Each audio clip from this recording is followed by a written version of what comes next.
You know, I just noticed, oh, it's probably a half hour ago. I was looking around the system and I found there was an unplugged power cord in there. And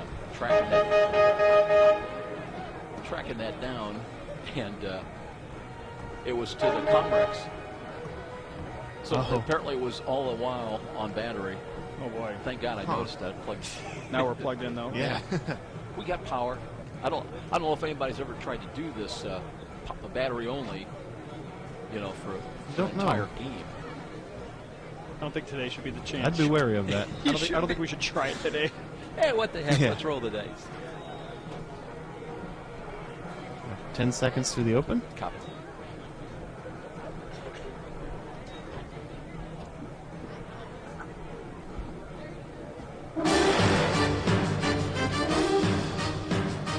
Strap in and turn up the radio for hard-hitting, high-scoring University of St. Francis Cougar football. Coach Kevin Tonley joins Joe, Art, and Phil for one of the great traditions in Fort Wayne sports as we count down to the kickoff on Redeemer Radio, Catholic Radio, AM 1450. It's a mid-stage football rematch here today in the playoffs. USF at Marian. Hi, everybody. Welcome in to Indianapolis here at St. Vincent's Health Field on the campus of Marian University. Along with Art Mandelbaum and the judge, Phil Houck, I'm Joe Parson. These two teams played here on this field back on October the 13th when St. Francis was unable to sustain a 2-touchdown lead. A couple of times, in fact, in that ball game. Ended up losing to the Knights 45-38. Last week in opening round NAIA playoff action, the Knights bounced back from a loss a week earlier at St. Xavier. Last week wearing down Northwestern of Iowa 42-32. Quarterback Adam Weezy throwing for 479 yards, 4 touchdowns. Knights also with 627 yards of total offense in that ball game, and coupled with 3 interceptions by the Marian defense, leading to that 10-point victory, Art. Well, Joe, it's interesting. Marion's kind of a different offensive football team than what we saw here just 5 or 6 weeks ago. They've been passing the football a lot more. They've opened it up. They're averaging over 100 yards more per game passing than they were back at October 13th. So it's going to be interesting to see today. Tevin Lake, their runner, he had 28 carries for 180 yards and 3 touchdowns. They ran at will against us back on October 13th. We're going to have to see whether they choose to stick with their more wide-open game or go back to what they kind of beat us with, was that rushing game. We'll find out in a little while. Speaking of running, though, the Raiders did run for over 200 yards against the Knights, and that might be a bit of a goal by USF here today. Looking at the Cougars, meanwhile, they were in a do-or-die battle at home with Baker University last week. St. Francis was on the short end of most statistical categories, but USF did use 3 Emerson Eber field goals and a late Jamel Green interception to make a tenuous 22-17 lead stand up and advance to today's quarterfinals. It's kind of interesting. We beat Baker last week the way Marian beat us on October 13th. We dominated statistically. We had 11 more first downs. We had over 100 yards more in total offense, and so forth. They had a few we had a few turnovers that cost us really the game in the end, and poor defense. But today, that's going to be key. Is defense, Joe, and quarterback. Because as we just learned, Josh Miller's not going to be playing unless in an emergency situation because of his ankle injury. So we're going to rely on David Yoder, who's dropped 38 points on Marian back October 13th today. 2 interceptions and 2 crucial fumble recoveries, a key to the Cougar win a week ago. Cougars Knights here today in Indy. Winner moves a step closer to a national championship. A loser goes home. And we'll be back with more of our pregame presentation.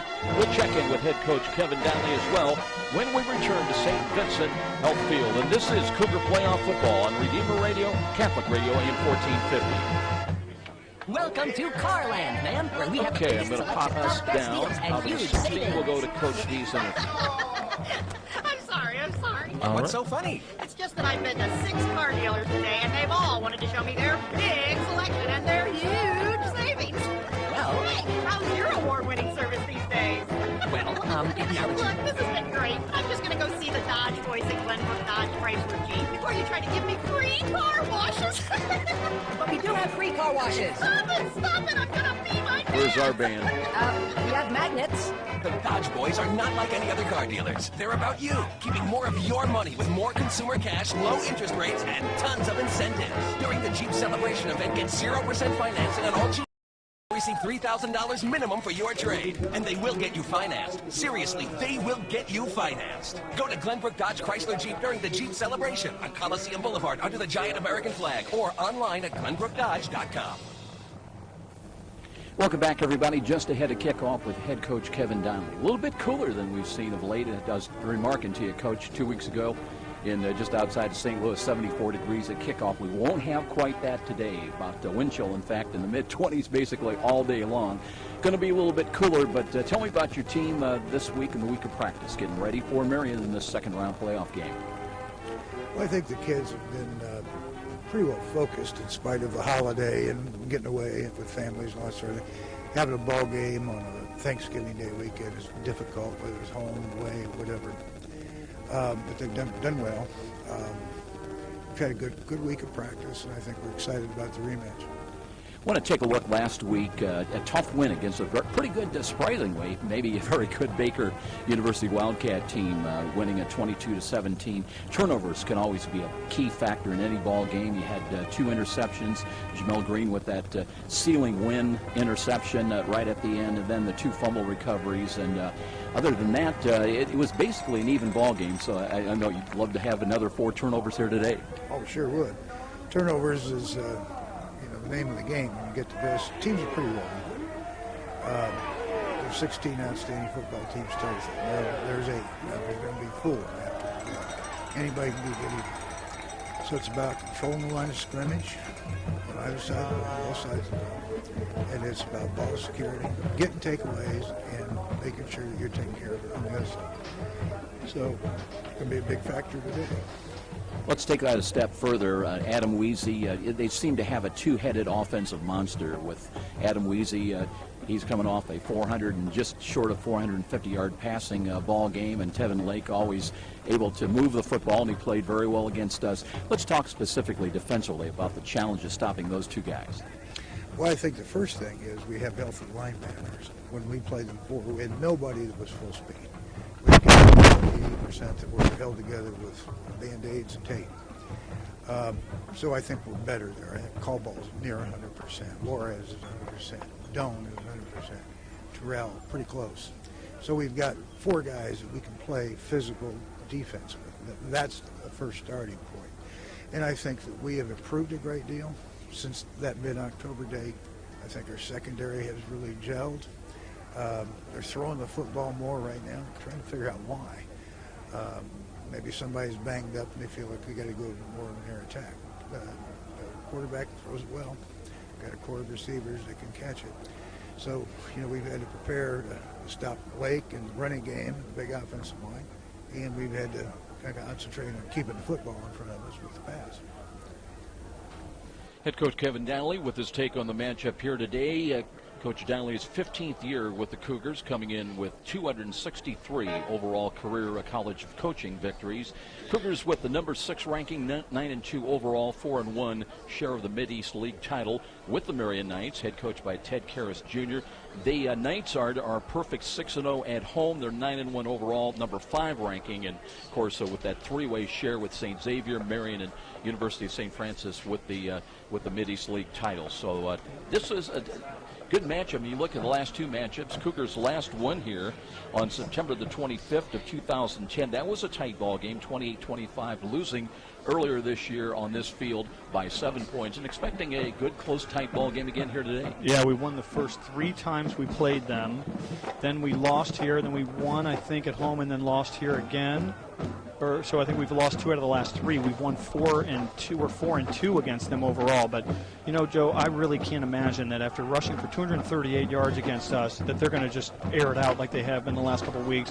I think that we're going to have to slow down that rushing attack. Tevin Lake had 28 carries for 180 yards, as I said, and 3 touchdowns. He had 0 carries for loss on 28 carries. That's amazing if you think about it. And that's a big statistic, and the factor was the Cougars were able to get to him early, but he broke numerous tackles. And, right. For a no bigger guy than he is, it's kind of amazing the ability to break tackles and get those yards after initial contact. Well, he's a persistent runner, is the way I would call it. He generally goes north and south, but he's got speed. He's got some moves to get outside, and so critically stopping the run is going to be one of the keys for the game for the Cougars. We'll be back with more of our pregame presentation. We've got the coin toss with our referee Tony Lasik out of the Midwest League. His crew coming in here today, and we'll be back with opening kickoff as well. One of 4 NAIA quarterfinal matchups here today. This is Cougar Playoff Football on Redeemer Radio, Catholic Radio, AM 1450.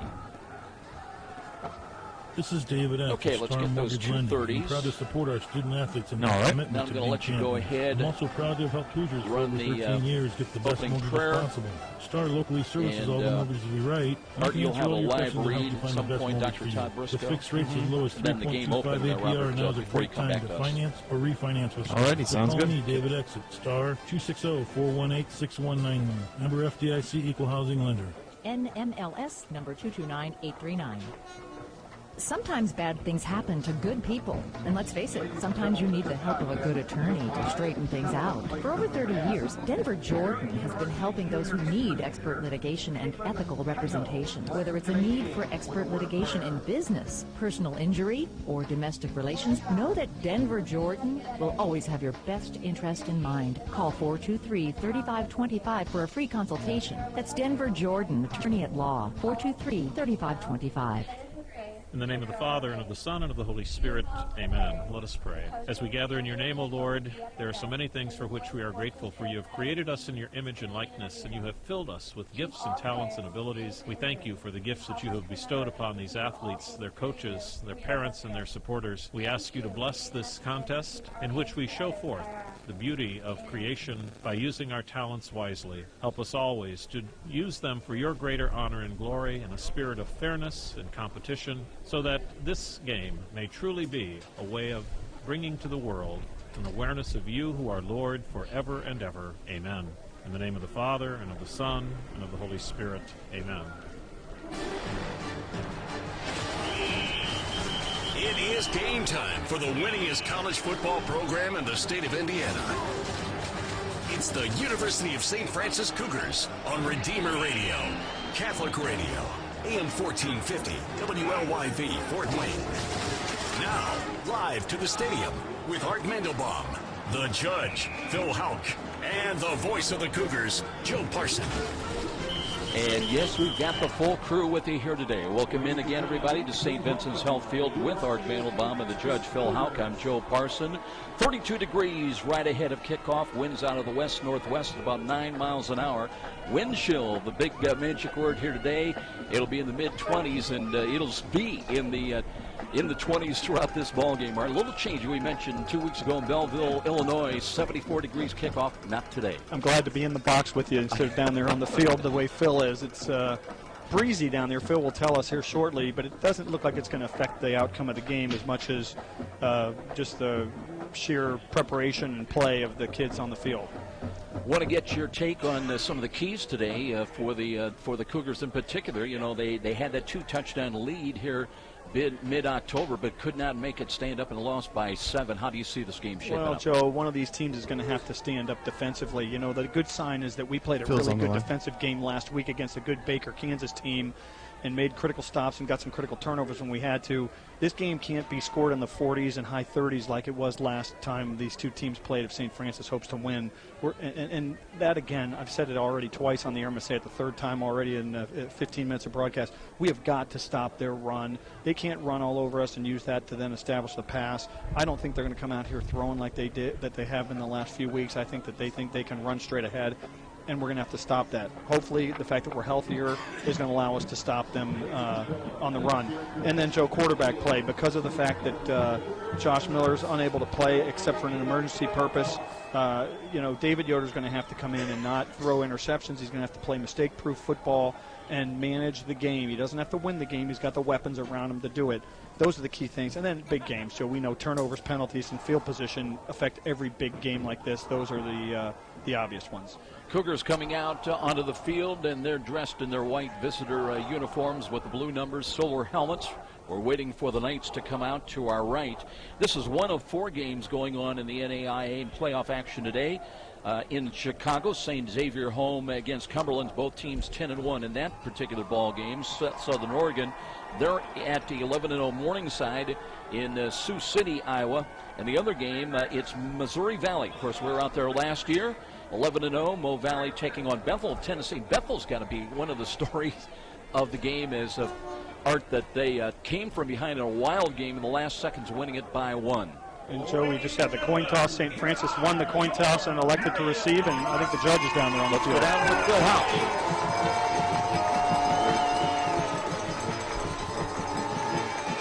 Phil, if you got us, go ahead. They were not getting Phil's report at this point.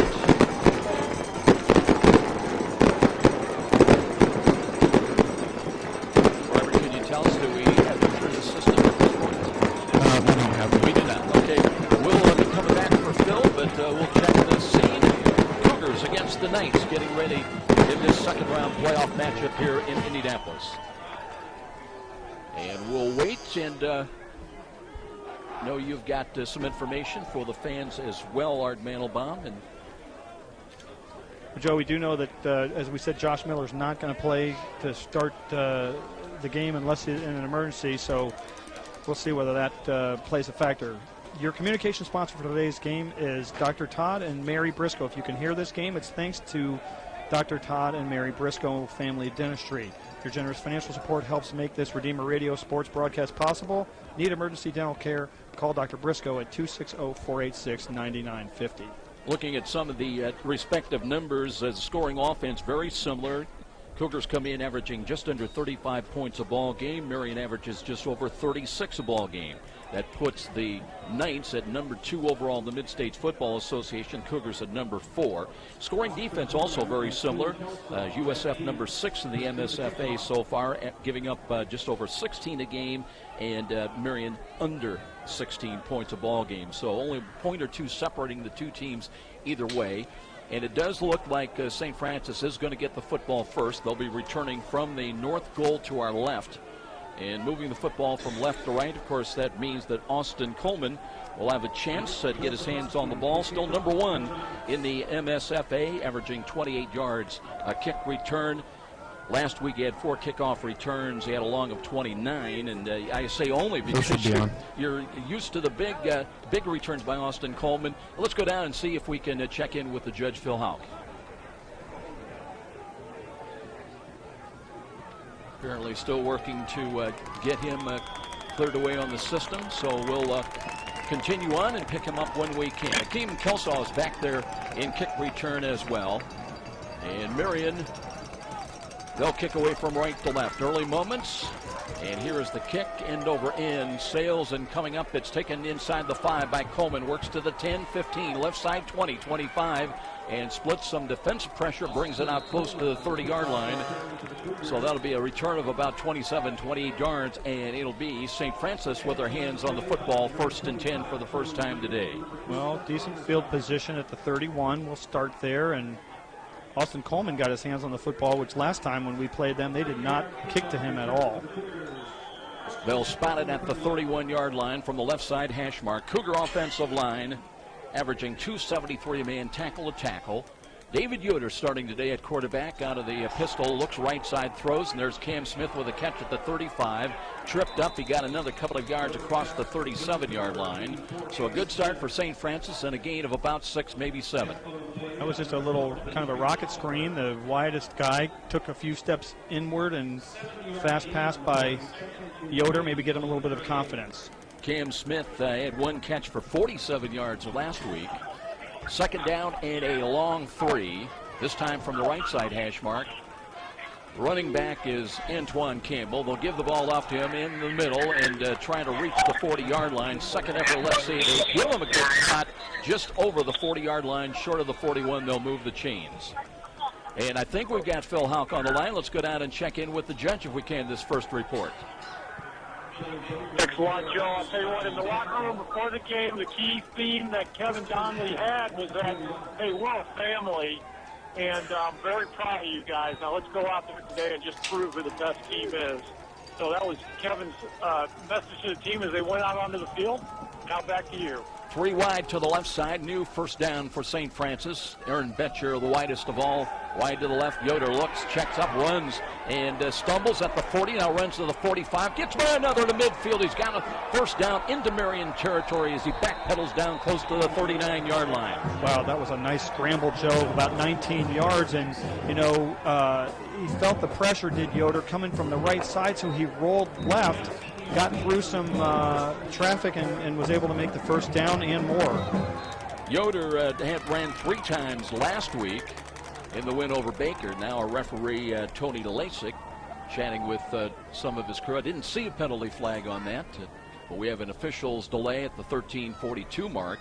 Looking at David Yoder's numbers, he's thrown exactly for 1,200 yards coming into today's ball game. And, you know, he's not seen all that much activity really in the scheme of things, but that 1,200 yards puts him number 9 in the Mid-States Football Association this season.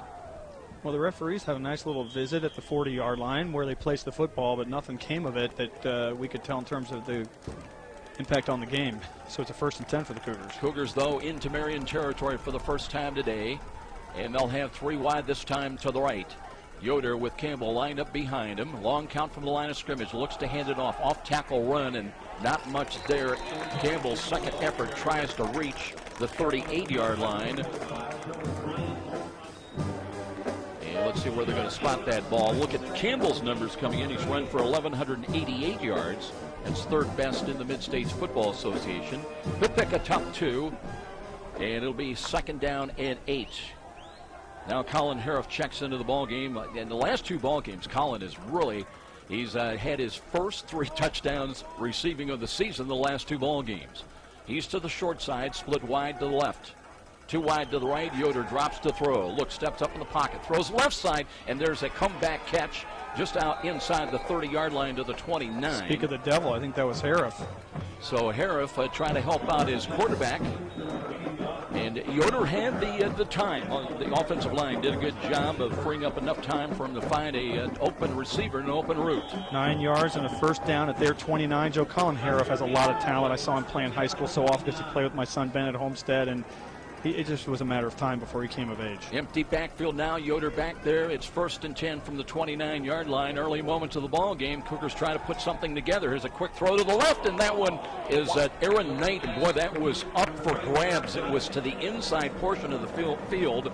Knight took it away, and of course, even if it's a tie, it goes to the offensive team, and that's good for 7. Boy, Aaron Knight, Joe, got into kind of a wrestling match over that one. It was the strongest will who was going to get the football because the corner stepped in front of him, and he was able to wrestle the ball away. Bryce Darling starting at center today. Jesse Boley and Zach Greiner are the guards. Cam Edwards and Keegan Morris are the tackles. So 2nd down and short. Here's a cutback by Antoine Campbell. Breaks the tackle, and he runs and leaps. Whoa. Did he get across the plane of the goal? It's going to be, let's see, I think he's out of bounds short of the goal line. He went airborne and tried to reach with the ball to the pylon, but they rule him short of the goal line inside the 1-yard line. Joe was out of the pistols, an inside handoff. He kind of maybe went off the left side of the guard and then saw some daylight to the left, so his vision's so good he got to the outside corner. Remember, this started at the 21-yard line. At about the 5-yard line, he saw a couple of defenders, and he just went airborne, got knocked out of bounds at the 1. That was a great run. Nose of the football just outside the 1. Campbell looking for his 12th rushing touchdown of the season. Andre Turnerdaw checks in the goal line offense at fullback. And Campbell stays in. They'll give it to Seth Stewart on a sweep, and he's inside and from a yard out, a touchdown. And just like October 13th, the Cougars grab an early 6-0 lead, this time on a sweep run by Seth Stewart to the left. That is his first rushing touchdown of the season. 9-play drive, Joe. 5 runs. 9-play drive, 6 runs and 3 passes. Fairly well balanced out, all for positive yardage. Campbell ran the football nicely, and we're in business. Eberon to attempt the extra point. He's 39 of 47, and the kick has got the distance, and he's got the angle. 7-0 Cougars in the early lead here on the road in Indy, and we'll be back with more. This is Cougar Playoff Football on Redeemer Radio, Catholic Radio AM 1450. Pope Benedict said, a good Catholic school should have all of its students weather become citizens. library at some Bishop point. Ringer High School, we go that extra mile to score that goal, to get that winning shot, so our students experience the joy that comes with being Catholic and attending our school. This is Jason Sheffley, principal of Bishop Ringer High School, wishing all of our fall sports teams in the area a safe and successful season. Visit us at www.bishopringer.com. Go Saints!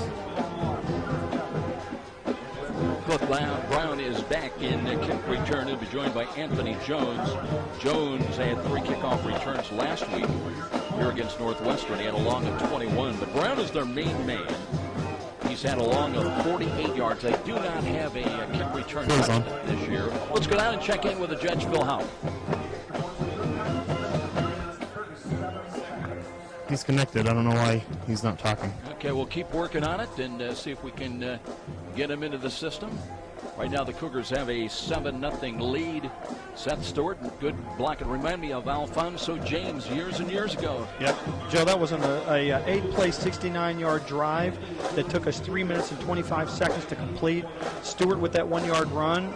Emerson Eber with the PAT, and it's 7-0 St. Francis here with 11:23 to go in the first quarter. A good way to start the game. Colin Carmen will tee it up, and well, you can tell the guys down there standing around. There was an official's delay. They were talking to some of the Marian staff on the near sideline. Referee Tony Lasik and his crew. And it looks like now they'll spread them out and ready for the Cougars to kick it away. And Marian about to get their hands on the football offensively for the first time here today. Here comes Carmen. He's ready, and he'll put the foot into the ball, high end over end. That will drive into the end zone. It'll be a touchback. No chance for Anthony Jones on the return. So it'll come out to the 25, and we'll see the Knights offense. 1st and 10, and they're a big offense, Art. They average 294 a man tackle to tackle. Of course, a big sideline story of this ball game is left tackle Brody Dixon. For those who may be aware, he was ejected from the game in their win last week here against Northwestern of Iowa. By rule, he is not eligible to play today. And that rule was upheld by the Mid-States Football Association commissioner, but the NAI apparently has overturned an unappealable rule. So you go figure that one out. Sure what that's about, but I don't know. NAIA is about character and integrity and all this stuff, and I'm not sure how they make a decision like that, but it doesn't matter. We got to play them. We got to play them anyway. About 5-6 guys shift right before they're ready to snap the ball. Wheezy out of the empty backfield. Quick shot over the middle, and they've got Knopfsinger. Then Brad Knopfsinger with a little over the middle run and shoot play to his fullback coming out of the backfield. That's a big gain for a first down. A good start for Marian on their first snap from scrimmage to the 36. Good for 11 yards, Joe. And so maybe they are going to throw the football the wide open style. They started off in a really tight formation and then spread to 5 wide, which they've done again. 1st and 10, across the 36-yard line now. Weezy again shifts a couple of people back. He's got a couple of protectors back there, left and right. Nathan Jones, one of them. Weezy out of the shotgun formation, waiting for the snap from his center, Zach Mitchell. Now hands it off. Here's Tevin Lake, spun around. Cougars had a hold of him. That time was Rex Gravitas to had a hand on him and picked up about 3 yards. That'll bring up 2nd down. Let's check in. We'll try again with the judge, Phil Howe. Thanks a lot, Joe. I just got a little injury update. And that is that Rex Gravitas is not active today, but surprisingly, Kevin Bush is. So Kevin Bush available for action. Also, Josh Miller, questionable, but he is available for emergency action as the backup quarterback today. Back to you. Gain of 3, 2nd down and 7 for the Knights. Proving field position just short of their own 40-yard line. They work with an empty backfield again. Short drop. Wheezy looks right, pulls it down, checks off. Now he's going to scramble and run to the right side. He's got some running room. He'll gain a couple of yards and brings it up to about the 42, maybe the 43-yard line.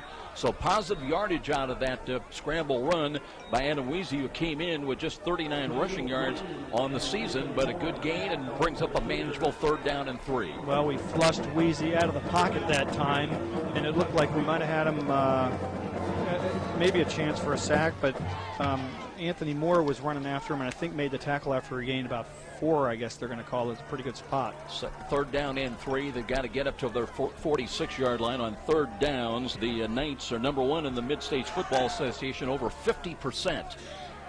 And out of the shotgun, here is a short drop and a wheezy pump fake. Now throws it as far as he can, looking downfield, and laying out for it. The ball is not caught. Stamps intercepted it. Corey Stamps cut off that route by Paluzzi and made the interception grab, and St. Francis will get it back inside their own 20-yard line. 1st and 10, leading at 7-0. Joe, I saw what you saw, but what we didn't see was Stamps diving for the ball and making the catch right at the 15. That was a great interception, and that's the first turnover of the game. So Corey Stamps making a play. And Corey came in leading the Cougars. That's his 5th interception of the year. And St. Francis gets it back with 9:15 remaining here in the opening quarter. And on top, 7-0. 3 wide to the right again. Yoder, short drop, throws to the left. He's got a little curling play, and that's a catch by Aaron Knight. Curls across the 20, brings it up to the 23-yard line. Aaron Knight had a big ball game against these Knights back on October the 13th. As he had 10 catches for 119 yards. Kelso had 9 for 98, including a touchdown catch. That play good for 8, 2nd down and a short 2. And Yoder again looks to Campbell, off tackle to the right. A nice move around, missed, and there's a late penalty flag. It's Campbell bringing it across the 30, and that's good for a 1st down. Let's see if it's coming back, though. Referee today, Tony Lasik, threw the flag. It'll be a hold against USF. That's been a problem of late. St. Francis had 11 against Baker for 108 yards in penalties last week. They're averaging 60 for the ball game. And looking ahead, Art, to Marian, they are last in the Mid-States Football Association, averaging over 81 yards a game in penalties. You know what's sad about that, Joe, is that the run went to the right, but the flag was thrown to the left side of the offensive line, and so it really wasn't impacting, if you will, on the play. The holding took place at the 25, so it was 2 yards beyond the line of scrimmage. It really is like an 8-yard loss, but a 10-yard penalty. Nose of the football on the penalty, move back. Nose of the football inside the USF 15. So it's going to be 2nd down and 10. 2 wide either side of the field. Yoder now checks off, play clock at 15. Yoder looking to the far side now, and still got time to change his mind and call an audible if he so chooses. But now he runs the play. Short drop, steps up the pocket, hit and drop. Inside the 10, back to the 8-yard line. That time they got to him with pressure, and coming in there to make that play in the stop was the left defensive end, Seth Bondasar, and that is going to be his 6th sack. Yeah, along with him was Dan Brunke, and you know what? Dan Brunke, 6'2", 250, but awfully quick coming around the corner. They just really had they had a meeting at the quarterback, and that's never good. Loss of about 7. And Brunke brings in 7 sacks to start the day. So the ball is back at the 9-yard line, 3rd down and 16. St. Francis trying to get out to their own 25-yard line on this snap of the football. And here's a roll to the right side. They try to check off back to the left. Here's a screen set up and a run to the left side. They're going to be well short. The game was only out to about the 20-yard line. So the pass was complete that time. Cougars got it into Austin Coleman's hands, but just came up short. It'll bring up 4th and 5, and we'll see Colin Carmen on, the Mid-State Football Association's #1 punter, averaging over 44 yards a kick, and he's hoping to get some distance on this one. Joe, I like the wrinkle. That was a backside screen, which we haven't really seen so far this year. Could have been a little quicker. It could have been quicker, but it has to take some time to set. You got to get the defense going to the left, and then you pass it to the backside. So it worked 12 yards. We'll use that again, I'm sure. Cliff Brown back in punt return. Rushes on, but here's a kick. It's kind of on the short side, but takes a Cougar bounce inside the 40. And Brown backs away. It'll come to a stop inside the Marian 30 to about the 29-yard line. So here come the Marian Knights with their 2nd possession of the ball game. Still a 7-0 St. Francis lead with 7 remaining in this opening quarter. So that was a 52-yard punt, of which about the last 20 of it came via the roll. So nice effort for St. Francis on the punt by Colin Carmen. The weather in Indiana can be challenging now. You'll know what's ahead with staff meteorologist Jennifer Naramore. Tune in mornings from 6 to 9 a.m. for the Sunrise Morning Show with weather forecast twice every hour and then regularly throughout the day. That's weather forecast you can count on. Redeemer Radio, Catholic Radio, AM 1450. Weezy sets up out of the shotgun formation. Protectors either side of him, flanked to the left and the right. One of them is Nathan Jones. A little motion back to the middle of the field from the left side. Weezy, a lot of time in the pocket, throws the out pattern. He's got a catch across the 40 to the 42. Corey Stamps had the coverage, but John Hasty with the catch, and that's his 36th of the season. It was pretty good coverage. The problem is we never got any pressure at all on Weezy. He was out there throwing darts wherever he wanted, and eventually a good receiver like Hasty is going to find his way open, and did. 13 yards. And as we mentioned, Brody Dixon, the 6'5", 300-pound senior left tackle, is out there starting. Here's Cliff Brown looking to pick his way on a deep handoff run across the 45, and he'll bring it out to about the 47. So Cliff Brown getting some running duties. He had 2 carries against Northwestern of Iowa for a couple of yards a week ago. Gain of about 4. Second down, and let's call it long 5 now for Marian, moving from right to left as we look at it. Approaching 6 minutes, time remaining here in the opening quarter. Weezy may have checked off again. Play clock at 16. Looks to hand it off to Brown again. Curls up the middle, and he's stopped at midfield. Brought down right there. Zach Bruce had some penetration on the right side across the line of scrimmage, and Matt Smith, who's played so well, also having a hand on the tackle. Lance Carey credited officially with that tackle. Comes in with 21 tackles on the year. 3rd down and 2. So big play coming up right now, and I believe Drabenstadt is out there. 4 down defensive lineman for St. Francis at left defensive end. And here is Weezy looking to throw near side, and a diving catch into Cougar territory at the 48-yard line. Coverage that time by Devin Rush, but they'll move the chains and Marian into Cougar territory for the first time today. Just a little wheel route by Brown, the running back, and he gained 3. He needed 2, so that's the 3rd first down. Joe, I think I heard Phil say Drabenstadt's not going to play today, and that Kevin Bush is playing in his stead today. Thought I saw 92 out there. Maybe it was Tony Moore's 93, though. And here's short drop again. Weezy looking to throw over the middle. He's got a man downfield. He's got catch. That's Nathan Jones right down the middle inside the 20. And he continues on inside the 15 down to the 14-yard line of St. Francis. 1st and 10 for the Knights. 33 yards on that pass play, Joe. You know, they ran 2 guys up the seam. Marian's going to take a timeout. They ran 2 guys up the seam and just flooded our cover 2 zone over there. So 5:05 remaining here in quarter 1 action. 7-0 St. Francis. Timeout down below. We'll be back after this word. This is Cougar Playoff Football on Redeemer Radio, Catholic Radio, AM 1450. Hello, I'm Tom Steele with Tom Steele Tire and Auto Repair. Oh, hey, Joe. Apparently they didn't call timeout. Fort Wayne for well over 30 years. Sorry, we handle all signaling major timeout. brands You see of it? new tires, as well as a huge selection of used tires. Hey, Joe, when Phil connects, I'm going to have him say a check after I say Phil's on, so that you can know whether he's actually connected or not, whether it's working, and that won't be on the air, just so you're aware. North Clinton, Tom Steele Tire. Well, Marian apparently did not call a timeout, so they played a hurry-up call, and they'll gain 6 down to the Cougar 8-yard line. It'll be 2nd down and 4. They can pick up a first down without scoring. Trying to get into a tie here from the right side hash mark. Weezy again with an empty backfield, flip-flopping 3 players. 2 of them come back. Brown and Nathan Jones, protectors either side. They'll run the ball to Brown. Brown off tackle to the left, hit inside the 5, driven back, but they'll give him a gain right to the 5-yard line.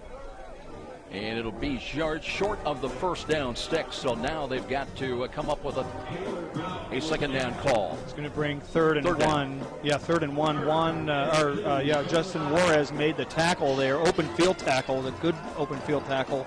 Joe, one of the things that happened during the inadvertent break was they threw a little pass play to Clifford Brown. That's 2 passes they've thrown to him. We heard that that's going to be a key to the Cougars defending that pass to the back out of the backfield. Now they go straight I formation. Nafsinger's the up back, and Tevin Lake in there at tailback under center. Weezy, a little motion right to left. Behind the line of scrimmage, they hand to Lake. Lake runs off tackle and into the end zone. So they needed a yard for the first down. They'll get 5 instead from Tevin Lake.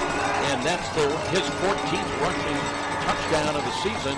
And we're a conversion away from a new game. Well, they ran it out of the eye, and they call that a power eye. They took the tight end from the right end, or the H-back from the right end, and they put him in motion to the left side, and then they run him right through the tackle. They run the fullback right behind the tackle, and then the running back goes in there too. So they got everybody going that direction. It's power run, power football, and a touchdown, 5 yards, well executed.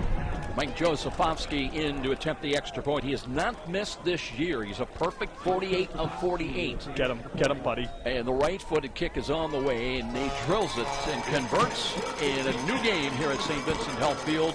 7-7 with a timeout. 3:10 remains in the opening quarter. We'll keep things right here. And again, the other games going on, and this is, I think, the first starting game of the day. St. X is home. That's a 2 o'clock start in that ball. Well, 1 o'clock Central Time against Cumberland. Both teams 10-1. Southern Oregon at Morningside, of course, out in Sioux City, Iowa. And then it's Missouri Valley. They're home today against Bethel of Tennessee. Pairings announced in the semifinals. That'll be sometime late morning, early afternoon. But you got to win today. Otherwise, you pack up the gear and you go home. Joe, that was an 8-play, 71-yard drive. It took 3 minutes and 47 seconds for Marian to complete. Tevin Lake with a 5-yard run. Josefovsky got the PAT, and we're knotted up here at 7 with 3:10 to go in the first quarter. Bill Coleman hoping to have a chance again. He's back in the kick return. Waits at the USF 5. Akeem Kelsaw back there as well. Well, I see Akeem back there was interesting. He is had only one kickoff return this year. I wonder why. Yeah. Well, you got somebody with the talent and ability of Austin Coleman, who's had 2 kickoff return touchdowns this year. High end-over-end kick. Coleman runs up to it, got it at the 15, runs left side, trying to turn the corner, avoids one, and they've got him game tackled at about the 21, 22-yard line. Boy, he kind of might have got horse collar there a little bit. That's going to be about a 6-yard return, and that's good enough. So I have a feeling, Joe, this might end up being one of those games where the last team with the ball might just win. It basically happened last time.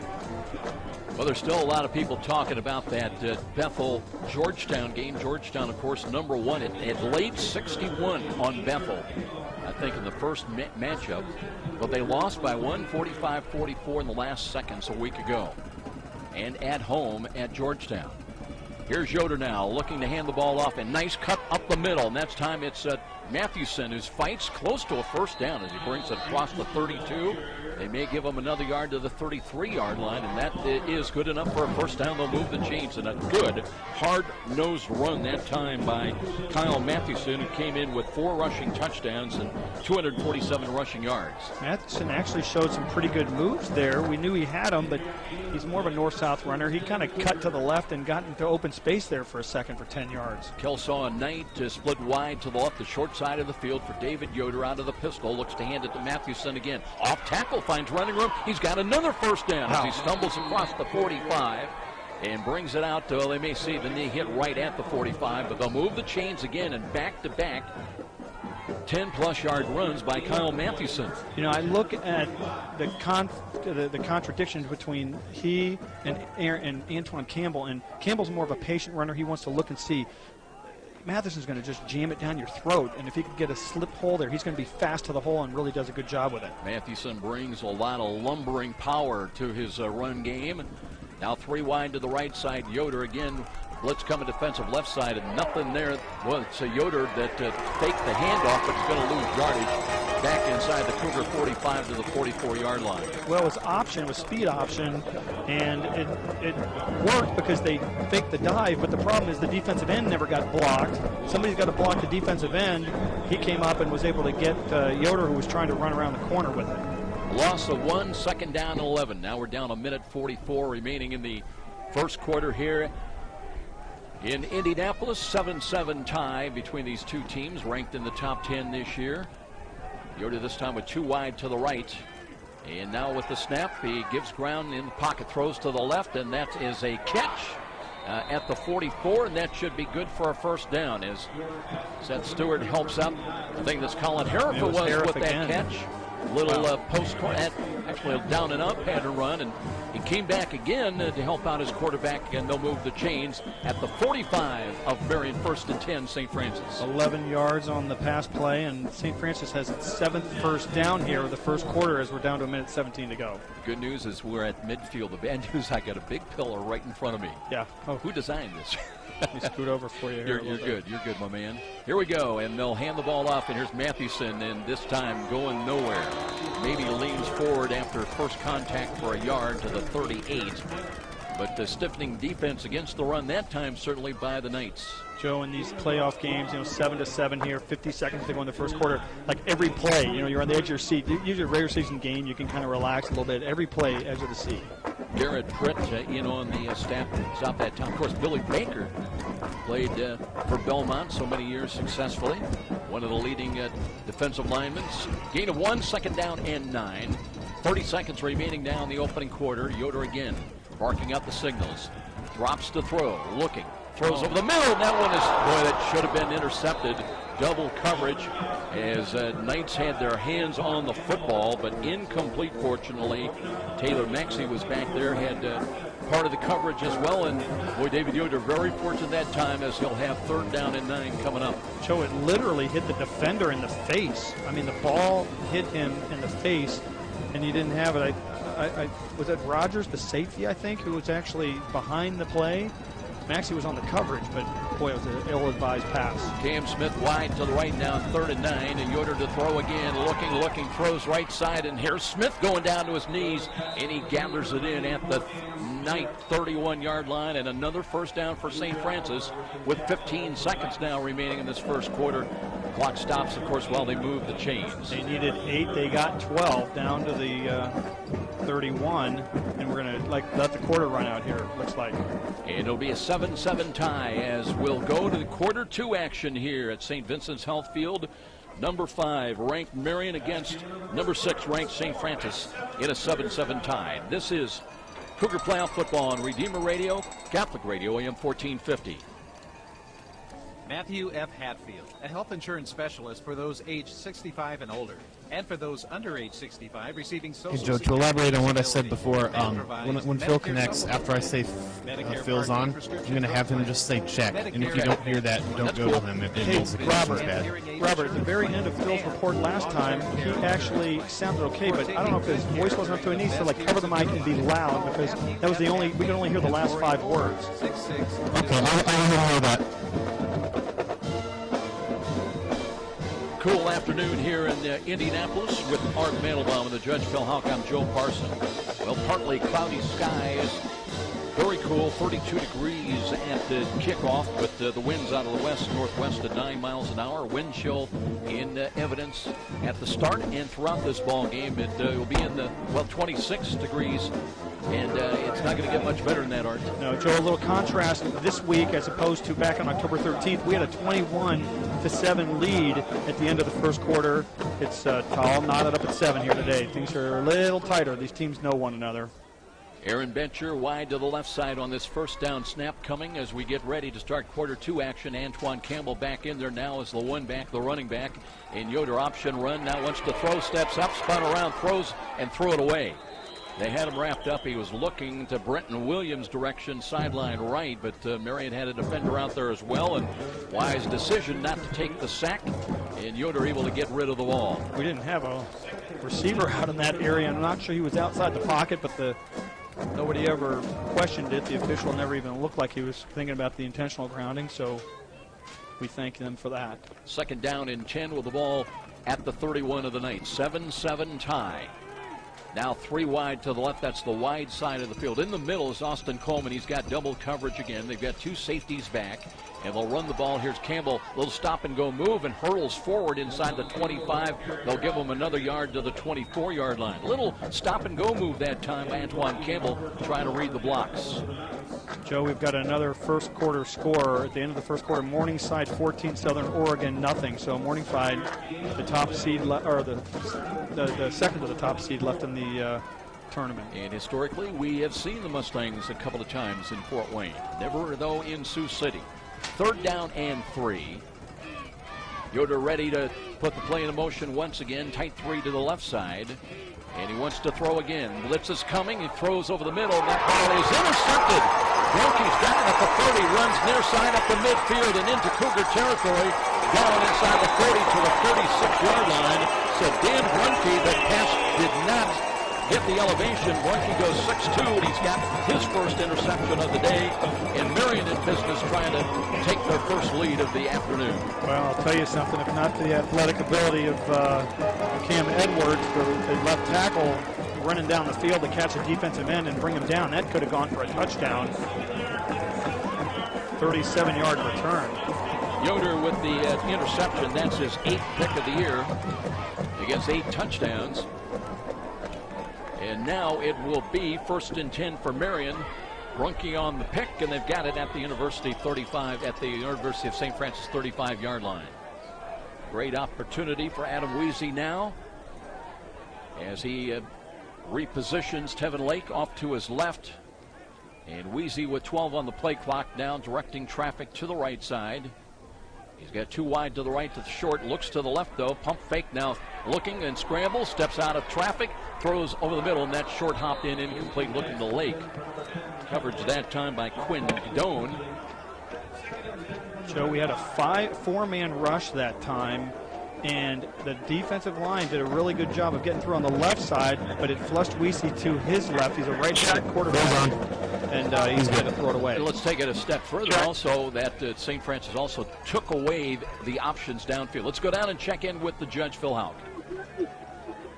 Thanks a lot, Joe. Point of emphasis for the defense during the break was to press the wide receivers and that big tight end, Nathan Jones, for Marian at the line of scrimmage. Don't let them get off the line of scrimmage. So it's message from defense. Back to you. Lake runs, starts out the left, nothing there, so he reverses back to the right and cuts inside the 30 down to about the 26-yard line. Again, St. Francis had that stopped with Lake for little, if any, gain, but he's able to reverse his field, and they'll spot it just inside the 27-yard line. Well, they had the hole plugged up to the left side, and Lake literally bumped into the backside of one of his blockers and then popped to the right, as you said, and got away for a second. It looked like it was going to be even more damaging, but 8 yards. It took what was 2nd and 10 down to 3rd and 2, very manageable. Knights were short of man Nafziger late coming onto the field, and I think the play clock was about ready to run out, so Marian's going to use a timeout with 13-16 remaining. They'll have 3rd down and 1. Well, no, they won't. They'll have 3rd down and a couple. When we return, 7-7 tie here in Indy. And this is Cougar Football on Redeemer Radio, Catholic Radio, AM 1450. Was that any better? I asked him to speak up as much as he could. It is what it is. We'll live with it. Could you hear it well? For what it's worth, that sounded perfect on my end. So. Okay, good. You got a not-for-profit read coming up. I can answer all your questions and help you find the best mortgage for you. With fixed rates as low as 3.25 APR, now is a great time to finance or refinance with Star. So call me, David X, at Star 260-418-6191. Number FDIC Equal Housing Lender. NMLS number 229839. Looking at some of the overall numbers as far as passing, well, there's no comparison. As he had last week 528 passing yards by the Knights in the ball game. Their win over Northwestern of Iowa, they're averaging about 279 a ball game. That puts them number 2 in the Mid-States Football Association. Now they run with a straight I formation. Nafziger, the up back, a little motion right to left behind the line of scrimmage.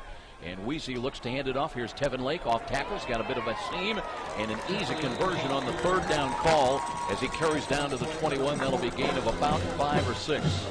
Well, everybody was in the box for St. Francis, and it was just a mano-a-mano deal. They actually had a little bit of a seam for Lake to run through on the left side and got to the 2nd level before he was brought down.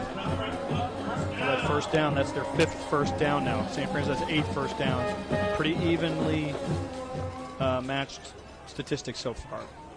Empty backfield right now. Weezy again steps in to maybe change the snap count with Zach Mitchell as center. He's got it. Looks short drop. Pump fake. Now being flushed. Throws over the middle. And that one was right through the hands of Justin Juarez. Weezy off target that time, looking on a short crossing pattern downfield, and Juarez chasing it. I believe he was looking at his coverage and missed the football. Yeah, they tried to go to Sherman, the tight end, in the middle of the field, but the ball was behind him. Second down and 10, 12:41 remaining until intermission. Knights coming out from the huddle now. They've got Nathan Jones in, part of a three-wide set to the left. Also on the wing out there, they've got Cliff Brown, I believe, out there as well. Here's a screen to Brown now. He's got it looking for a block. Turns the corner at the 20, knocked down at about the 16-yard line. Joe, Warren Maloney was talking about the fact that in addition to opening things up a little bit, they've really utilized Brown out of the backfield.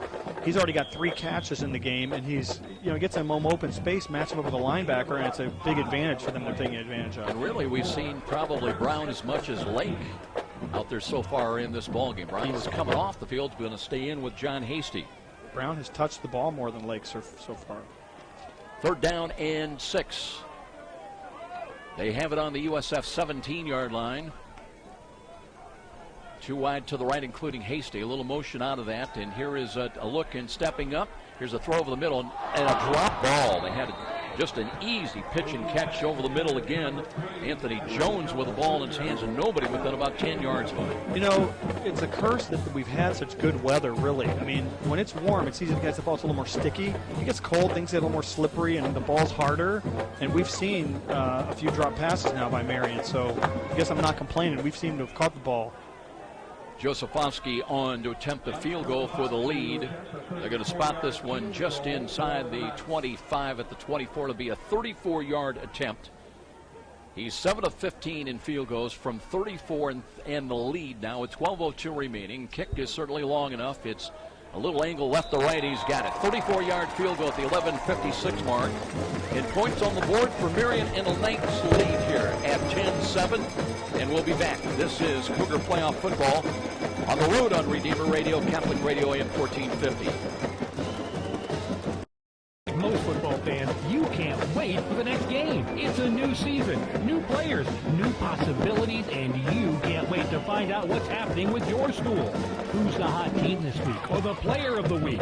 Northeast Indiana Game Night has it all. The name, the drive, the touchdowns, all the stats you need to know, and even some you'll want to forget. Look for Game Night's Facebook page to receive up-to-the-minute updates on Northeast Indiana high school football. Cougars got the early lead at 7-0 on a Seth Stewart sweep run into the left corner of the end zone, but since then it's been a run at 10 straight by the Knights. They've capitalized now most recently on the Dan Brunke interception. They lead at 10-7. Yeah, but Joe, we could have done a lot worse. 7 plays, 18 yards, 2 minutes and 4 seconds off the clock for Marian. Josefowski got the 34-yard field goal to take the 10-7 lead, but that was off the turnover where they started on our 35-yard line. Marian on top. They'll kick it away now left to right. Austin Coleman back, waits inside the Cougar 5. Wind behind the kick, and it sails deep. And Coleman at the goal line will bring it out. Across the 5 to the 10, 15, 20 in the middle of the field, and left his footing and dove forward across the 25 to about the 29-yard line. Redeemer Radio is committed to keeping the truth and beauty of the Catholic faith. As a not-for-profit station, we rely on listener donations and prayers to continue our mission. We thank you for your continued support, and you can always make a donation to the station online by clicking on Donate Now. That's at RedeemerRadio.com. And I want to thank you in this ecumenical move here today with our Jewish color announcer reading the Catholic. It's all for Bible. God. There you go. There you go. Yoder ready to go to work again. Hands the ball off. Campbell trying to break it off to the left side. They chase him down, and boy, he was hit late in that on the near sideline, but they roll it inbounds, and no penalty flag. That'll be a gain of about 4. Let's see where they do spot him. The ball up at the 33-yard line, so it'll be second down and 6. Joe, I want to say hello real quick to Sister Marilyn. She's on the St. Francis faculty, the nursing school. She's a big St. Francis Cougar football fan. She worked with my brother at St. Francis Hospital in Indianapolis years ago. She's now at USF and loves Cougar football. Cam Smith in wide to the right. Here's a screen. They've got Coleman now at the 35 to the 40. Stop and go move. Cuts back to his left. Spins for another yard or 2. Across the 43 to the 44. There is a penalty flag. I don't know what that could be. Is it against St. Francis? There's no holding going on. I mean, there wasn't any blocking over there. It was all trying to pursue Coleman, the defense. Referee today is Tony Lasik. And let's see which way. Face mask? We do not have. It is a face mask call against Marian. So they'll tack on some yardage after Coleman's catch and run. We do not have the feed from the referee today, so we'll just work with what we've got. It's a 5-yard face mask. Take the ball to the Marian side of midfield at the 49-yard line. 11:21 remaining until intermission. Knights in the lead now here at home at 10-7. Coleman stays in the game, up in the slot to the left side. Yoder looking to hand the ball off. He'll stop and go move again. Campbell fights for a couple of yards. Gets it down to about the 47-yard line.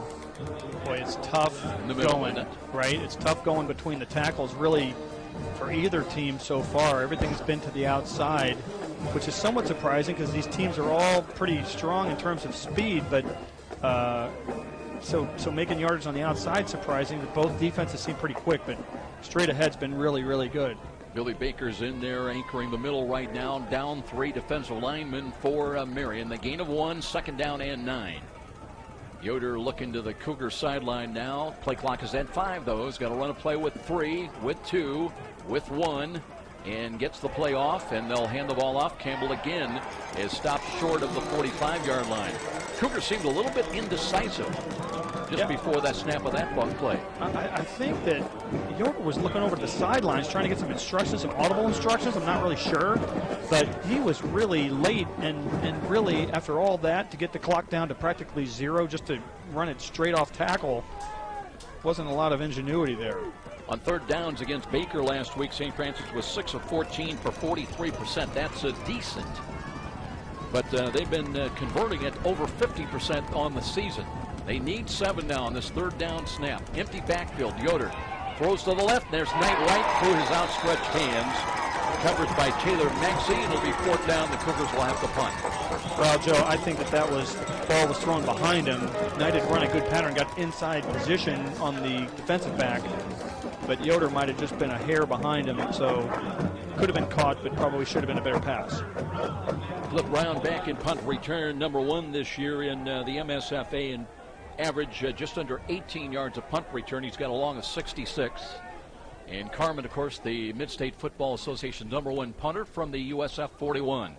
Steps into it, and end over end kick, and Brown runs away from it, takes a bounce upfield around the 10, and that's where the Cougars touch it. So it'll be poor field position for Marian on this series offensively with 9:32 remaining in the first half, but they lead the number 6 ranked Cougars 10-7. You know, Corey Stamps beat the ball down the field at about the 4-yard line. He should have just caught it. Just catch the ball. That was, pigs get fat and hogs get slaughtered, you know. You're a pig and you just catch the ball and give it to him at the 4. He was a hog. He thought he was going to back up to the goal line. Instead, the ball took a sideways and then a backwards bounce, and we lost about 6 yards of field position on that one.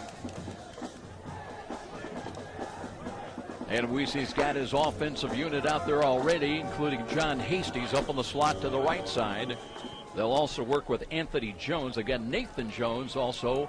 And here we come with Weezy as he looks to hand the ball off and a run and tripping a play. Let's see if that was Lake. Tevin Lake just dives for what he can get. Kevin Bush was in the vicinity, and that'll be a gain of 1 for Lake.